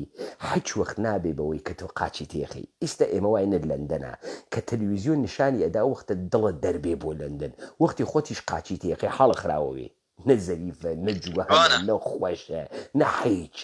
باوەڕکە ئەڕۆیتە لای ساحلە دەریادا ئەنیشی زیخەکەی ئەوەنە داخەتدا ئەنیشی وەسەریۆ بلۆق لێ ئەوەنە ناخۆشە باوەڕ کە 2 دقیقە تااقەتە تاو خۆرە نییە تۆ لە هەڵەبجە خۆ دەخیتە بەرە سپلێت لە بەرەوەی گەرمە نەوێ کەچی بە خیاڵ و سەودای خۆ ئەبەرە خۆردانە کنارە دەریا وەختە دوورە گیانە دەربێ دەی بڕۆ سەعاتێ لەبەرە دەریا دانیشە بزانن بلۆق ناکەی بزانە حەزی پێ ئەەکەی بزانە کاکە گیان من ئەمە بۆوت بۆت مردم بە وعدە گیریاگە بە خیاڵ خیاڵیان زل کردگە ئەوەنە زل بووگە نازانی چی پێ بکات کاکە گیان ئەمانە گشتی تریک ڕەوان شناسیە وەکو ئاوی خواردن واتە پێەکەنە بەشەر واسە بچووکی ئەکەنەوە قەوارە بچووکی ئەکەنەوە بە وعدە ئەیگرن بە وعدە بزانە 6 موچیاندا بە خەڵکە هەرێم ئیستا موچەکانیان لێ قەتکردن ئەم خەڵکە ڕۆژە ئەوەڵ نەیپرسی تۆ بۆ 6 موچە ئەدەیوە من هەر لە خۆی وتی من ئەنفال بوو هەر لە خۆی وتی من خاڵەوادە شەهید بوو ئەمە بووە سکەی ڕەوا شەهید بازی بووە سکەی ڕەوا با بزانی هەر کەسێ بە شەهید کاسبی کرد ئێشی خۆی و شەهیدەکەی هەڵتەکێنیت جامعە مردگە تۆ ئێشی ئەم جامعە تۆ نێ ڕێز نەگری بۆ ئەوەی کە شەهید ئەفرۆشێتەوە کاکە تۆ باوکە مردگە بڕۆ پرسەی بۆ دانێ بڕۆ خورمای خەیراتی بۆ بکە تۆ یەکەم مەسئولیەتە بەرامبەر بە کوژیاگەکان هەڵەبجە ئەوە بوو بزانی کێ ئەمانەی کوشت بۆ کوشتنی بۆ ژیانیان نەما بزانە کاورای هەریجێ 5,000 من هەر نازانم ئەلی ناوێ کە جۆزە ئەم 5,000 نەفەرسە چۆن بە شەرێک بوو بۆ من ڕقەمە وەکو هەرچی شتە ڕقەمە لە عەلی کاتێ بۆ من مەعنا پەیاکا کە عەلی هەڵەسێ هەناسە ئەکێشێ عاتفەی هەست کارەکە فرمێز کڕژێنی عاشق ئەوێت تەوەجۆەکەی ڕەنجە کێشێت عەلی ئاوا بۆ من مەعنا پەیاکە دەبڕۆ لەم خەڵکی هەڵەبجە پرسە چەند نەفەرتان دەرمۆردە کەس و کارێکتان کە باسی ئەکەن قسەتان بۆ کردن هەز من ناسم نایناسم کاورە عەسڵەن ناڕواتە سوراغە باوکی لە دەست نەداگە خۆ باوک بۆ ئەو بانکە پارەست دایک بۆ ئەو منجەڵی یاپراخە بۆیە ئیستا ئێژێ ئەلحەمدولیلا خۆشکەکەم و براکانم و دایکم مردن نەفەرێ 450,000م پێبەن 6 چواری 24 6 پەنجی 30 2,700,000 خوا با بەرەکەت خۆ دزنیەم بەزنە و وەچەقۆگەین بۆخی من وا قساکەم ها وەلێ ئینسانە نادروست تۆ یەکە وا فکرەکەیت و دەرمەوردە خانەوادەت یعنی نەختتەوە کردنەوە کێ وای بەتەوە کرد حکوومەتە هەرێم واتی پێکرد نەخۆت قەداسەتە ماگە نەخۆت قیەمە ماگە نە شەهیدەکانە بۆ من مقدسن هیچ بەهایەکیان نێڵاوە بۆ ئینسان هیچ بەهایەک بۆ ئینسان نەماوە شەهیدەکان لە ئاستە ئومەتە کوردیەوە بۆ من مقدسن شەهیدە تۆ نیەن تۆ وەدی و دەم نییە تۆ ئینسانێکی بێلیاقەت بووی لیاقەتن نەبوو ساحێبە و شەهیدانەویتە کابرا هاتکە بە من ئێشێت چۆن چەند تەزمینەکەی من نەمرم کاکەگیان تۆ چۆن تەزمینەکەی لقما خۆی نەمری دەی تۆ گەرەکتە گەورەویت و سەروەریت بوێت و دەسەڵاتە بوێ خەتەر نەکەی دەیتخوا ئینسانی خەتەر نەکا ڕیسک نەکا ئینسانە دروستە تۆ لەکوێوە هەرچی قیمتە دانیاگە وەڵا نەمگەرەکە بم بدەی دانیشەوە کاورا دوو لە ئێوە شنەفی لای ئێمە بێدەسەڵاتی ئەو معنایە نییە کە ئێوە ئێژنی مەسەڵ لای ئێمە حیز بەو معنا قێزەوەنە نییە لای ئێوە بەکاری ئەوەن خۆ لای ئێمە کاورا ئێژێ حیز و سەڵامەت یعنی حەکێ ناکە ئەترسێت و دەرەچێت دائیمەن سەڵامەتە هەڵی بووی کاکی گیان کاورا ئەو سیاسەتەکەی کاڵی بژارگە حیز و سەڵامەتیە بێبەهایە کاک پەیمان سەڵامەتێکی بێ ئەرزش و بێبەهایە کۆرە کاکە بێباچی کاورا خۆ هەر نازانی زیێنەگە باوەڕکە هەر نازانی باوەڕکە قزەڵقۆتی پێ بە بیخوا نازانێت چی واتیە باوەڕکە یاکراخی پێ بە نازانێت چ بەهاراتێکی تێکریاگە نازانێت بزانە کاکە ئەو خەڵکە حەچی ئەو خەڵکە وای پێکریاگە و مەسئولیەتە ئێوەس با من یەکشتە پێ بێژم یەکێک لەوانەی کە ئەنفال کریاگە لە کورد نخبەی کورد ئەنفال کریا ڕەجولە سیاسی کورد ئەنفال کریا گەرەکتە جامعەی لە بین بووی مەغزەکەی لە بین بووە ستارتە مۆتۆرەکەی لە بین بووە ئەوانەی کە فکرەکەن و ئەوانەی کە قیەمیان هەست ئەخلاقیان هەست سەتا دوی جامعەیەکن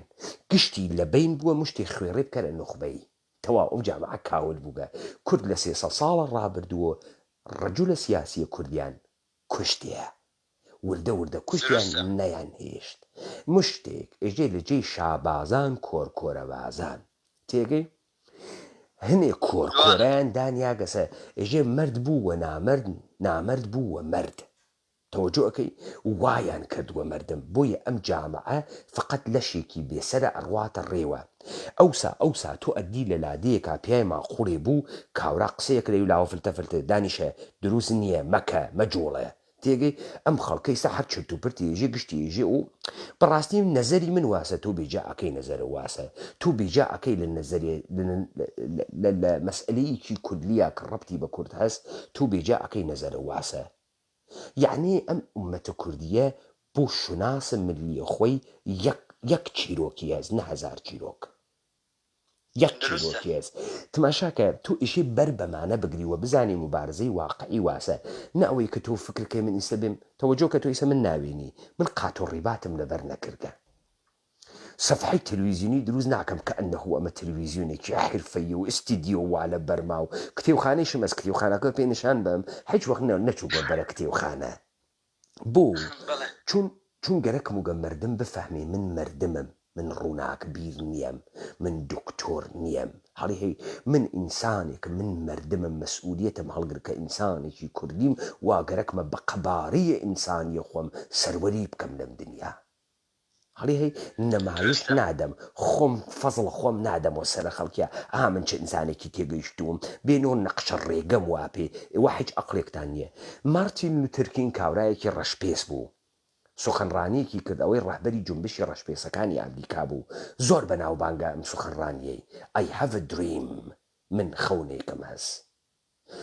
وەختی سوخەنڕانی کرد 300,000 نەفەر لە باڵکۆنە هۆتێلێکا کۆ بووە ئەکسەری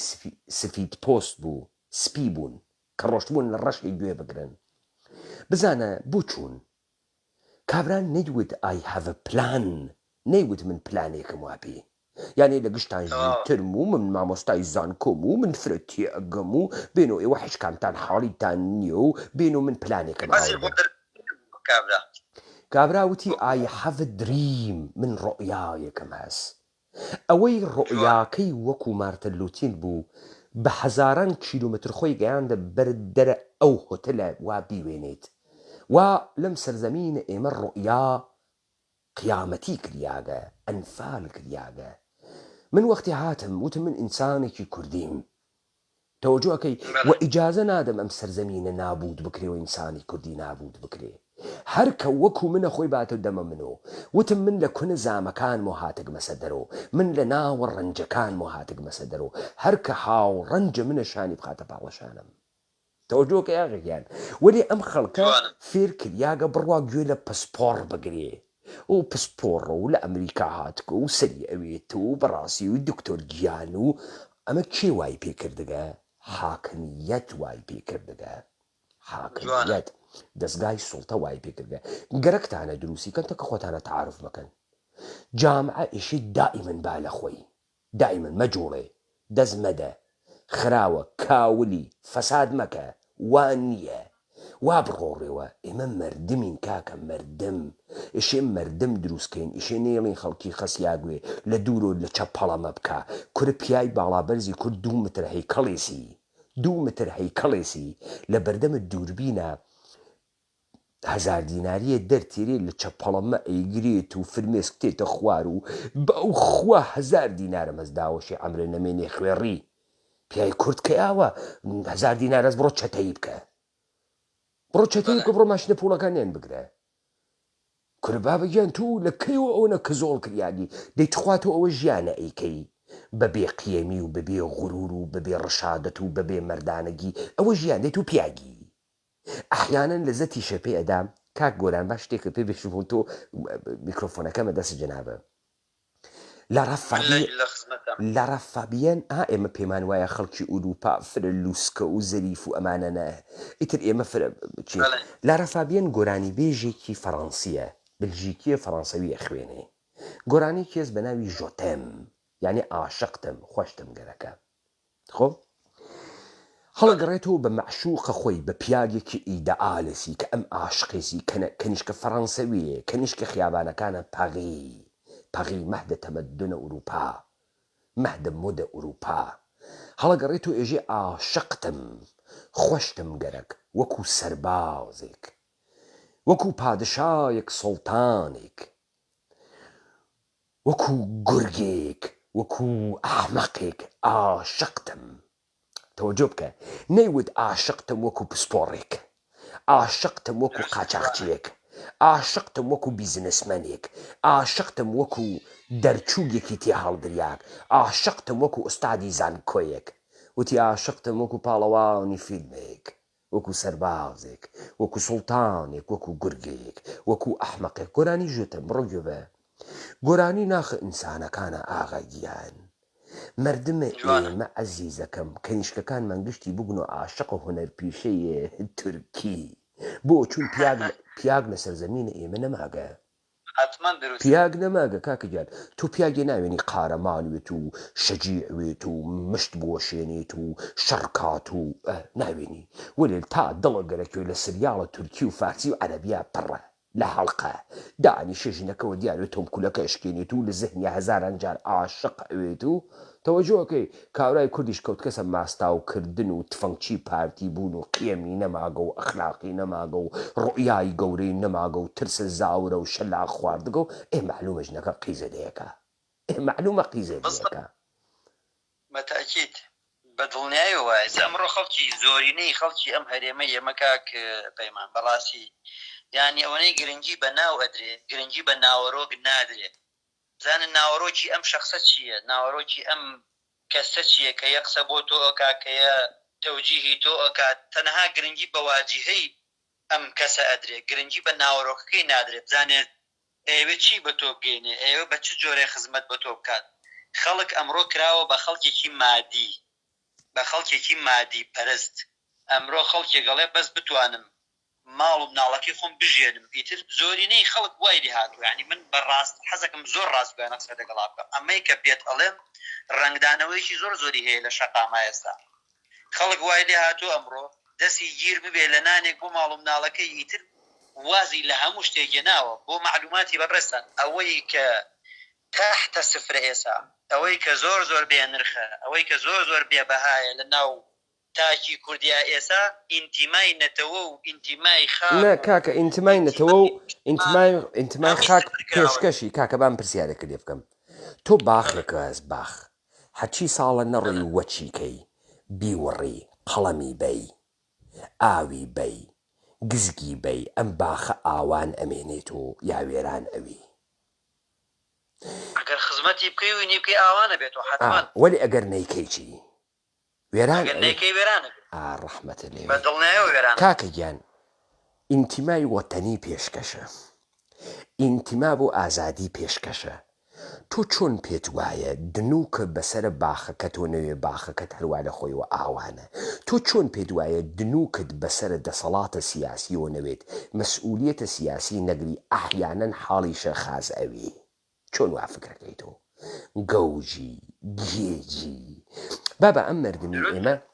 با من پێت بێژم ئەزانی خەڵک بۆچی ئازادی نەگەرەکە کاک گۆران ئەزانی بۆ ئازادی نەگەرەکە با من تعریفێکە لە ئازادی بۆ بکەمەوە یەکدانە تعریفی ها سەدان تعریفی هەست من تعریفێکە بۆ بکەمەوە ئازادی بریتیە لە دروستکردنی شەرایەتێک کە نە پێشبینی ئەکرێت چیتیا ئەقۆمێت نەکەس ئەزانێت چی ئەبێت. ئەمە یعنی ئازادی یعنی چی؟ ئەمە باوەڕکە هیچ کەسی حازر نییە ئەمە قبولکە، هیچ کەسی حازر نییە، گشت کەسی حازرە ئەم ئازادیە بفرۆشێ بەو شتەی کە ئەزانێت چییە. مەسەڵەن تۆ بێژی کاکە من ئازادی پێ ئەدەم وەلێ نازانین چی ئەقۆمێت بڕۆین تا بقۆمێت. خۆ یعنی دروستکردنی شرایەتی تا شتێ بقۆمێ لەوانەیە بقۆمی لەوانەیە نەقۆمی. کاورای ژێنە کاکە وامەکە وامەکە 1000 دینارم پێ بەو تەواویکە بۆ ئەو گەرەکێ نەتیجەکە هەر لە ئیستۆ دەسی گرتووێ لە کاتێکە تۆ وەختێک شرایەتە ئازادی دروست ئەەکەی ئیمکانی هەست تۆ بتوانی ڕێت بکەوێ لە بیزینسێ ملیارد دۆلار دەربێری وەێ تۆ فرۆشت بە 1000 دینار. جوانە تەوەجۆکەی تۆ دەرفەتە نییە ڕیسککەی شرایەتە ئازادی ناتوانی تەحملکەی ناتوانی چون بزانە ئەم مردمە نەمادین نەئەزانن بەرژەوەندی مادی چییە نەئەزانن مالکیە چێت تۆ ئێژی مادی کریاگن ئەمانە عاشقە مادی بووگن وەێ دەستیان پێی ناگا. تەوەجۆکەی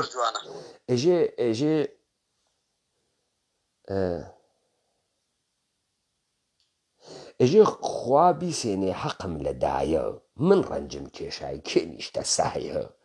عەزیزەکەم تۆ هەر لە دوور و هەڵوا کردگە هەر لە دوورەوە تکتە عەجەب قاچ و قولێکەس و چ زەریفی تو باوکە گیان و وەختە دڵم دەربێ بۆ تو جورئەتن نەو بڕۆیتە بەرەو بردیان. ئێژێ ئەریێزن ئەریێزن باخچاوێزن شێخی لۆ نەیکاوەژن وە کەنیشتی بێتەوە بۆ من ئەی داوەشی ئەمرە نەمێنێ ئەی داوەشی ئەمرە نەمێنێ ئەوە دەسوەدامەنی شێخی لۆن بووگە ژنەکەەوە ئەم نەیتوانیگە بەدەسی بێرێ کاورا لە کار بکەوێ بگەڕێتەوە بۆ ئەم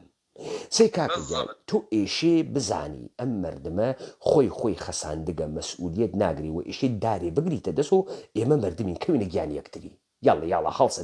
دەی وان نییە وەختی قسەی ئەحمەقانەی کرد بیتە ناوی دەمی بژوانیە دروست قسە بکە وان نییە بۆ کاولمانەکەی. کاکە گیان تۆ لە ناوی زێرابستانە دانیشتووی گوڵی زەمین پاکوێ بۆی تەعەفون خەفەکە ئاغەگیان تۆ مناڵە هەست حتما دەی مناڵە هەست کاکە گیان تۆ لە جامعەی وا قیەمی ئەخلاقی نەماوێت وا بەها گەورەکان نەماوێ سوحا کەنیشکەکە ئەیتە کێ گەرەکێ شوو بکە بۆ کوڕەکە کێ ئەخوازی هەست واقعان هەست دەی گشتی فاسدوێ تۆ کەنیشکەکە ئەیتە کێ جامعەیە درۆتیا حکوومەتی کرد جامعەیە فەسادیا حکوومەتی کرد جامعەیە خیاڵ و تەوەهمە ئەحمەقانە ئاخر ئێژێ وەگولەکەی بڕنە و بوڕن حیاتم دایکی حەف کوڕوی هەروە تەماتم ئەی ئەمرە نەمێنی ئەی داوەشی وە تەمای چیت کاوراشتی توش شیتاڵ کریاگە حساوە حیچیشی بۆ تۆ نەکریاگە نەکردگە وەگولەکەی بڕنە و دوای حەف ناڵداوای چی لێەکەی کاورای کاول. تەوەجۆکەی ئەمە وەهم عەزیزم وەهمە کاورا بە وەهم گیریاگە وتم بە سەتەلایت گیریاگە کاورا تماشای دەور و پشتیە کات و باوکە بزانە فەساد لە جامعەی ئێمە عمومی نەوگەسەوە دەنگە فەساد بەرزە. یعنی چی؟ یعنی دانەیە لچ باکریاگە پلاسیکیە درزمەمکدار فڕادەنە سۆشیال میدیا ئێژێ من حەزم لێتی و گەرەکمە و قونی قەشەنیەکە مەس و دیگمە ئەیکەن باوەڕکە ئەیکەن 500,000 نەفەر بە دیاریوە دائنیشیت بە دیارە ئەم خەیاڵە کورە دانیشە کاورای کاول دانیشە آخر ئێژێ وەختی خۆی لە کرماشانە ئەم ژنانە بوون ئەڕوین معزەرەتمە سنگی خۆیانیان سیلیکۆن تێخەست قوت ئەوێسێ ڕۆژی ئەوەڵ خەڵک سەیریە کرد فرشتە زەریفێک و لێم دووە گەنجەکان ئەیان و کورە هیچی نییە پلاسیکە دەستیان داولێ زانیویان پلاسیکە و دەرناخوا تەوەجۆکە ئەم مردمە ئەمیانە تەجروبە نەکردگە لە کەلەی سەریان و زلوگە فەساد با بڕۆنە ناوە فەساد هیچێ نییە ئێژێ خۆم ڕۆچیم کردوە خۆم ڕۆچیم کردوە خۆم نە قەراری ئەمێنێت نە ژیان ئەکا نەتامە ژیانی کردگە بۆیە جامعە ئیشی قەبکات و قەی خۆیە ئیشی چواری وەکو ئێوە توور بگرنە دەستان و کەوینە گیانی یەکتری جامعە زەمانێک ئەوێت و جامعە و کۆمەڵگا ئێمە مڕ بخۆینەوە لە یەکتری بین لە یەکتری تا لە ناوە دڵە ئەم شەڕە خاس و خراو دەرکەوێ جامعە ئیشی دوو قوتبی بێت و کاکە گۆران ئیشی تو شەهامەتە بێ بە کاورای فاسد بێژی فاسد لێ نەشاریتەوە وەڵام گشت بەڕەش بڵێ ڕەش بە سپی بڵێ سپی کاکە خۆ قەرار نییە گشتی بەڕێزی وەڵاوان نییە گومانی دیانی ئەزانی بۆ کاکە من خۆم قیاس ناکەم تەکە هیچ کەسێکی ترە چۆن من بەڕێزم و مەسەی بارزانیش بەڕێزە ئەخە چۆنەکری ئەخوانیە دەی چۆن من بەڕێزم و پاڤڵ تاڵەبانیش بەڕێزە وان نییە چۆن من بەڕێزم و فڵانە کەسە پێش دەرکە بەڕێزە ئەخوانیە یەکێکمانێشی بێڕێزوین ئەم فەسادە ئێشی یەکێکمان کردوێتی لەزا خەڵک ئێشی هەڵوێز بگرێنە درۆزنوێت نەترسی ئاگوێت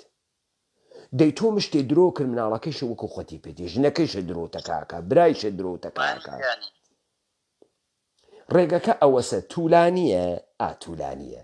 وەرێ تۆ چەندێ تاقیە کردگەسەوە چەندێک کاورای بێڕێز هات کەسە مەجلسی هەڵساگیات کێسە دەرەوە چەندێک قسەی ئەحمەقانەی کردگە و تکتە وانییە کاکە وانییە وتکێسی گشتمان بەڕێزین و تکتە وانی ئاغاگیان بەڕێزە بێڕێزە وەرێ تۆ نیتە ناوە بەڕێزانە چەندافە نەمان گرتوە نەمان لاوە عیبە و خراوە و تووڕەمەوە و زەریف و ناسک و قرتیا قسە بکە و وەکو قرتی قسە بکە ئەم خەڵکە بۆنە لوسوگە کەی پیاوە ساوا قسەیە کرد ئیسا هەمووی مووی نەرمە تەبیعەتەن وایان پێت کردگە بەچی بە 280 تەلەڤیزیۆن ئافرین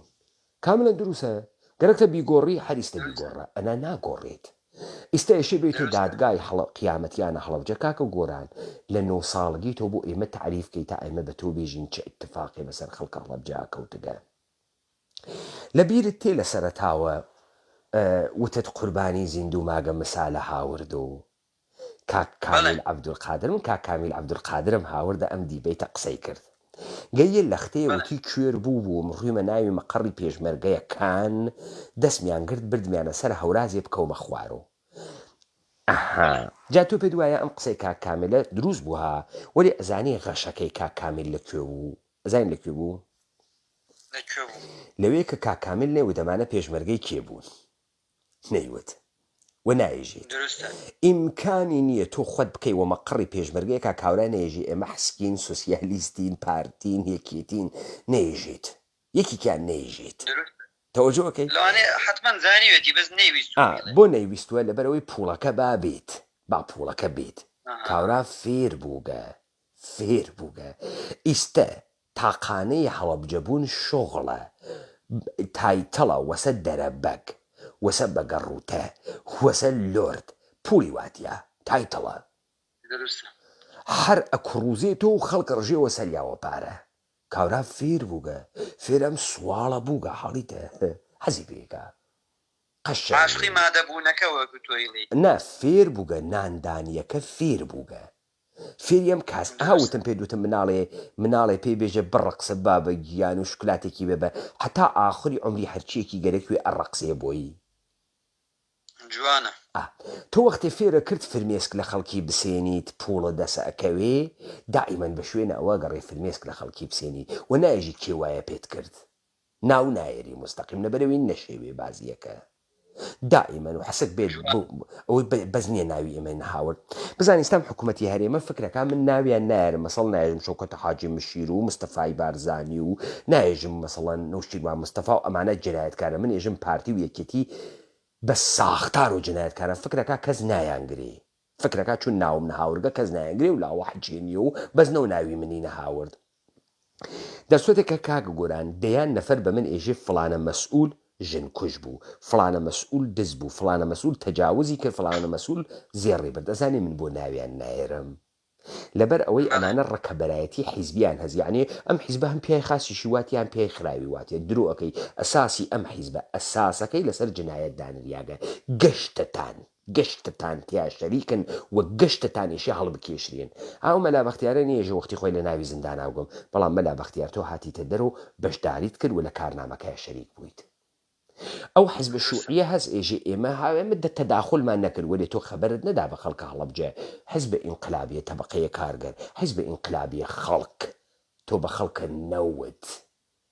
تۆ بە خەڵکە نەوت و تۆ لە جنایەتەکە شەریکی تۆ مەسئولیەتە ئینقلابیە خۆتە هەڵ نەگرت براکەم تۆ وەختی ئێژی من حزب شوعیم حزب خەڵکم مەسئولیەت لە پاتەکەوێ تۆ مەسئولیەتەکەی خۆتە جێبەجێ نەکرد مردمت نابود کرد ئیسە گرفتە احترام بسێنی نە تۆ ئێژی بچی محاکەمە بکری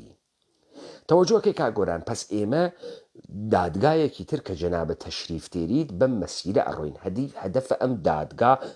مردم دروستکردنە مردم ئێشی هەڵوێست بگرێزانی بۆ کاگۆران کاورا ئەمڕۆ تێت حکم ئەم دادگا ئەوێنێت وە مشخص ئەوێ وەکو خوار مشخص ئەوێ لە خوێنی کەس و کارەکەیە لەو فەسادەی کە بەسەری هاتکە ئەم حیزبانە دەخاڵەتیان بووگەوە جنایەتکارە ئەوەڵن ئەگەر بەیانی سەلام و عەلیکێم حیزبانەی کریشە خەڵکی هەڵەبجە تفیتێکە سەمەرەی ئەم دادگا ئەوەسە تفی تێکا بێژێ نادرووسی کاورا 6 نەفەر لە خانەوادەی مردگە خوار ڕەحمەتیان کە وەلێ ئەم لیاقەتی نییە کوڕە ئەوانوێت کەنیشکە ئەوانوێ ئەمە پوڵ خوێن خوارە ئەمە پوڵ خوێن خوارە ئەمە بووگەسۆ خانەوادە شەهیدەکانە ئێران ڕانتیان ئەخوارد سوارە ملە مردم بوون کاکە ئەمانە ڕانت ئەخۆن لە ئێرانە سوارە ملە مردم بوون کاکە بەش مردمیان بڕی و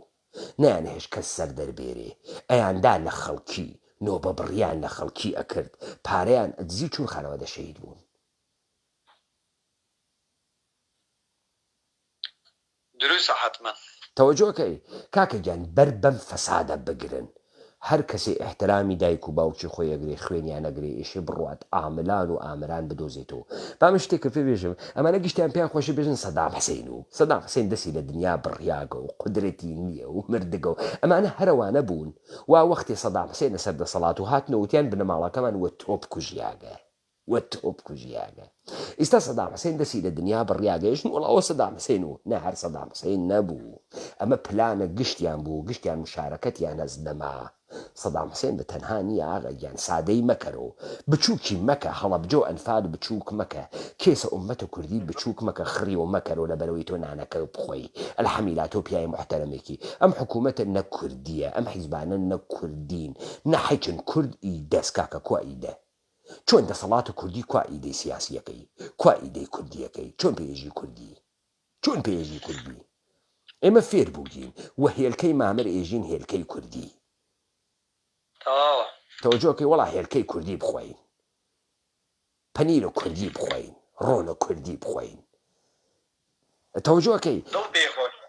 ئافرین کاکە گیان کاملەن دروستە ئێشێ کاک گۆران لەگەڵ ئەم فەسادە ئەقڵە دەرکەفی و وەزیفەی ئێوەز جامعە ئێمەین ئێمە ئێشێ خۆمان لە خۆمان بکۆڵینەوە خۆمان نێژین و ئێمە هیچێ ناکرێ باوە ئێمە فرەچ دەکرێەوە نییە من حرەکەتم کردەوە ئێوە هاتن ئەوە نییە ئێمە حرەکەتمان کرد و گشتمان خەریکی نێکتریە دۆزینەوە خەریکی نێکتریە دۆزینەوە حتمما نەکرێت ئەگەر هەموو ڕێگایەکی دوور و درێژ دووهەناوێک دەست پێکات کاملەن دروستەوە نیە یەکتریە ناسین بە هەر باوەڕێک لە ژێری یەک مەتنە کوردایەتیا کۆ ئەوینەوە گشتمان ڕێگایەکی دوور و درێژ بڕی بتێ بە پەیژەیەکا سەرکەویت خۆ یەکسەر ناچیتە پلەی پێنجەم و پلەی شەشەم ئیلا هەرەبێت لە یەکەم پلەوە دەست پێ بکەی سەرکەوی توانیت دووەم پلەوە دەست پێ بکەیت کەواتە ئێمە بەستێ بە چوار کۆمەڵگەیەک دروستەکرێ بێ کۆمەڵگەیەکی هوشیار و کۆمەڵگەیەکی زیندوو بکەیتەوە جارێکی تر تەبێعەتەن کاکە کۆمەلگان نەماگە مردم نییەن ئێشێ مردم دروستکەی مردم من و تۆین مردم من و تۆین من و ئەم 89 نەفەرە کەوانە ئەم دیبیتە ئێمە مردمین مردم یعنی ئێمە خۆمان ئەینە قەی یەکتریوە هەم ئەقلمان هەز هەم هێزمان هەز هەم قودرەتمان هەز هەم تەخەسوسمان هەز هەر کەسێ کارێ لە دەستی دێت و ئەمە ئەوێتەوە هێزە گشتی هێز هەنە ئێمەز داگمانە دەسە خەڵکی بۆ چون نەمانگەرەکە مەردەموین کاکە نظامە سەرمایەداری ئێمەی کردگە بە پۆزیشن خستنی ناوی وەزعیەت پۆزیشن ئێمە نینە مەوقعیەتە یەکێ مامۆستاس و یەکێ کۆمەڵی مامۆستایانە و یەکێ ڕووناکبیرە و یەکێ دکتۆرە و کاکەگیان من حەچێنیم ڕۆژێ ئەوڵ هاتموتە من مردمم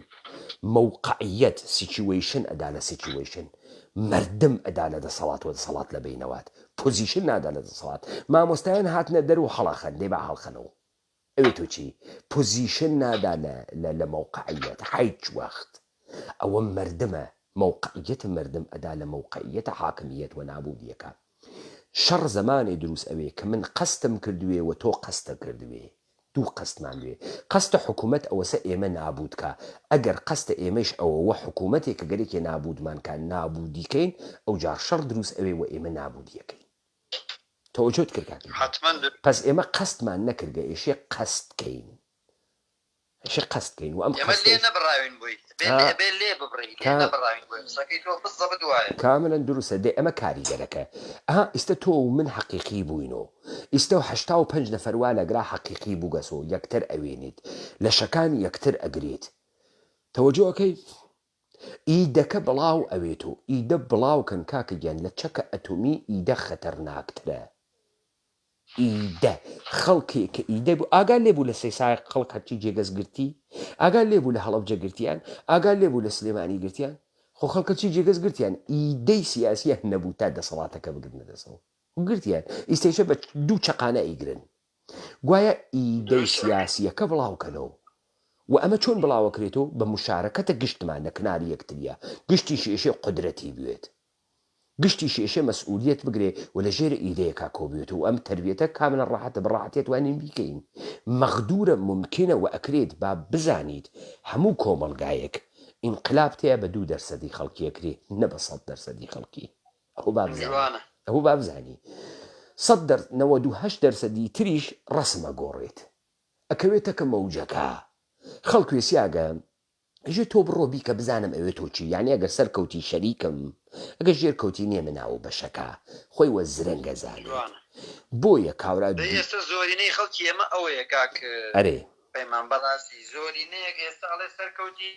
هەم ژێرکەوتی من نیم تەواو دێ من سەرکەوتم تۆم بۆ چییە ئاخر بێسە من سەرکەوتم دەیتر تۆم بۆ چییە نان خوارم گەرەکە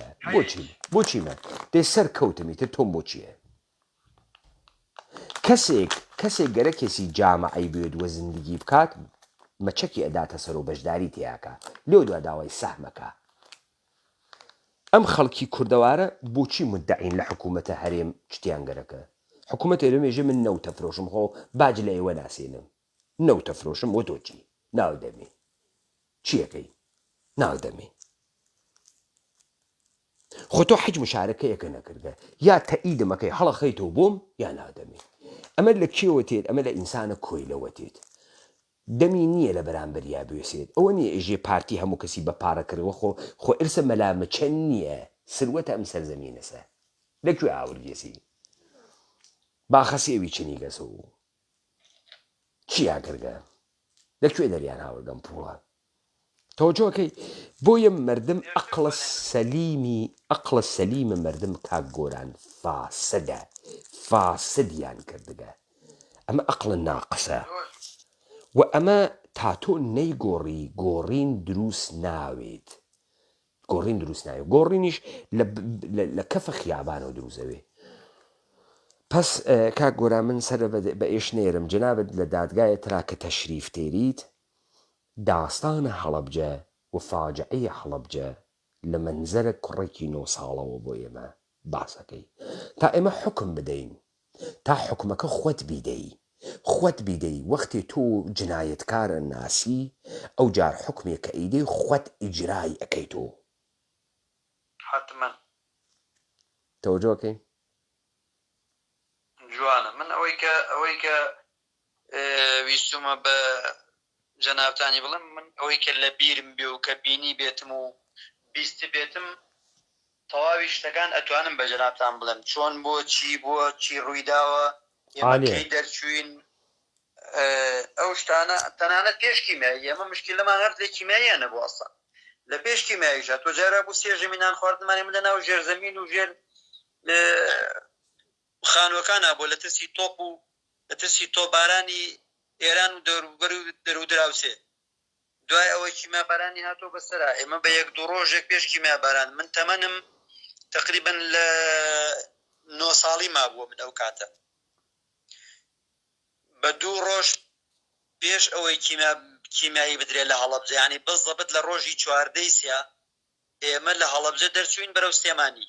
وەکو پێم وتی من لەگەڵ 2 مناڵ یەکیان لە خۆم مناڵتر بووە یەکیان لە خۆم گەورەتر بووە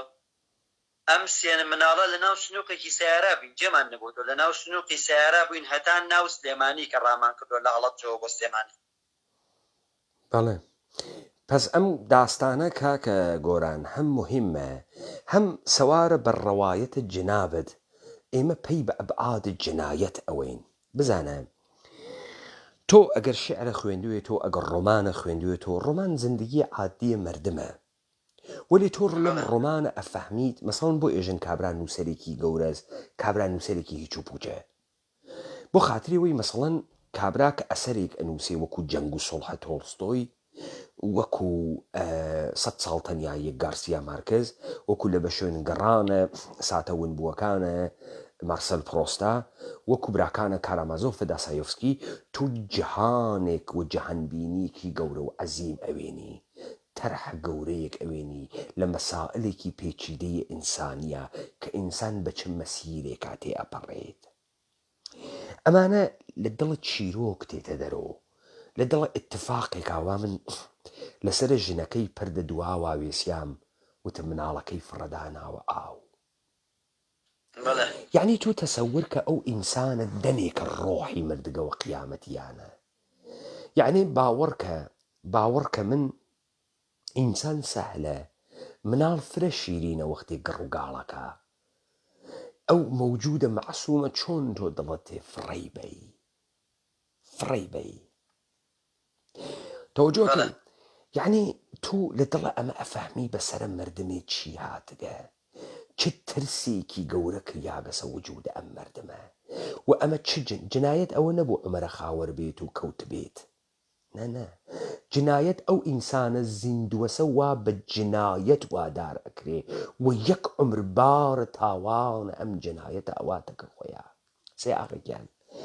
تۆ لە ڕۆمانە جنایەت و مکافاتە داسایۆفسکی کابرایەکت هەز جوانێک کە لە ناو زەهنە خۆی و ئیدەکانە خۆیان جامعە و حکوومەت مقەسەر ئەزانینەوەی کە ئەم گەشە ناکات وەلذا ئەوەڵین دوژمنێک کە ئەکەوێتە بەرەدەسی کە بیگرێت پیرەژنێکی سوخۆی یەهودیە و ئەم ئینسانە دیهومەنایزەکە ئێژێ ئەم دەعبای خوێنمەژە لە جامعەکەم بوێت و چه اتفاقێکە کەفێ و ئەڕوا ئەی کوژێ و پڵەکانی ئەدزێ و مەجبوریش ئەوێ خۆشکەکەیشی بکوژێ ئەمە 2 قەتڵ گوێدوا پێ کابرا لە توولە داستانە دووچارە مکافاتە ئەم جنایەتە ئەوێت پوڵەکەی پێ ناخورێت ئەکەوێتە ناو گێژ و گێژەڵوکێک تا لە ئاخری وە ئەڕوا خۆی تەسلیمەکە سێکە من ئەمە بۆ ئێژم ئەو ئینسانە ئەو دایکە ئەو ژنە و ئەو مناڵە بەرز و ئەکات و فڕێ ئەداتە ناوە سیروان شوای لێ کردو ئەمە بکە ئەمە کرۆکی مۆزوعەکەیە عومەرە خاوەر هیچی نییە تەسویرە ئەم ژنە ئەوجە فاجعەس لووتکەی ئەو فاجعەسە و ئەم ئومەت لووتکەی کارەساتە دقیقە ناغەیان بۆیە مردمە هەڵەبجەوە لووتکەی کارەساتە ژنێک بە هەموو عاتیفەیوە جا ژن لە پیا و عاتیفەتر و زیاتر عاتیفەیان هەیە ژنێک بگاتە ئەو قەناعەتە جگەر گۆشەکەی خۆی بەرز بکاتەوە و بێ فڕێداتە ناو بەحرێک و بخنکێ و سووریش ئەزانێ ئەخنکێ ئەمە چی وای لێ کرد چی گەیاندی ئەم قەناعەتە ئەمە خۆی بۆ خۆی لە شەهیدبوونی 5,000 شەهیدەکەی کیمیایی کارەساترە هەزارەها پرسیار لە پشتی ئەم ژنەوە هەیە هەزارەها پرسیار هەزارەها هۆکار هەیە کە ئەم ژنەی گیانوەتە ئەم قەناعەتە ئەم جەرگەی خۆی کە لە خۆی بووە بەو سەرڕای هەموو عاتیفەی ژن وا بکە ئەم مناڵەی خۆی هەڵبدا بۆ مردنێکی حەتمی کە جەرگی خۆیەتی تەبیعەتەن پەس تۆ گەورەی. ئیشێ لەگرا بکۆڵی تۆ کە بزانی داستان بەرەو کوێ ئەڕوا تا بزانی ئەم مردمە بۆ وای پێاتکە و تا بزانی وەختی ئێژی کابرا جنایەتی کرد لە حەقە ئومەتێکە چی کردگە کە ئەم مردمە ئیمڕۆ ئەو تەحملەکە بە بەردەم یا باباکە قسەی زلیشەکە و ڕەو ئەوێت و ئەحیانەن محتەرەمە و خەڵک وەختە گیانی دەربێ سڵفیەکی تەکا بگرێ ئەو کارەی بەو مردمە کردگە خۆی گۆڕی. خۆب کاکە گیان مەمنون لە بەشداریت کاک گۆران. من لە خزمەتتان قوربان هیوادارم توانی بێتم هەر دەردی کابرا ئەڵێ توانی بێتم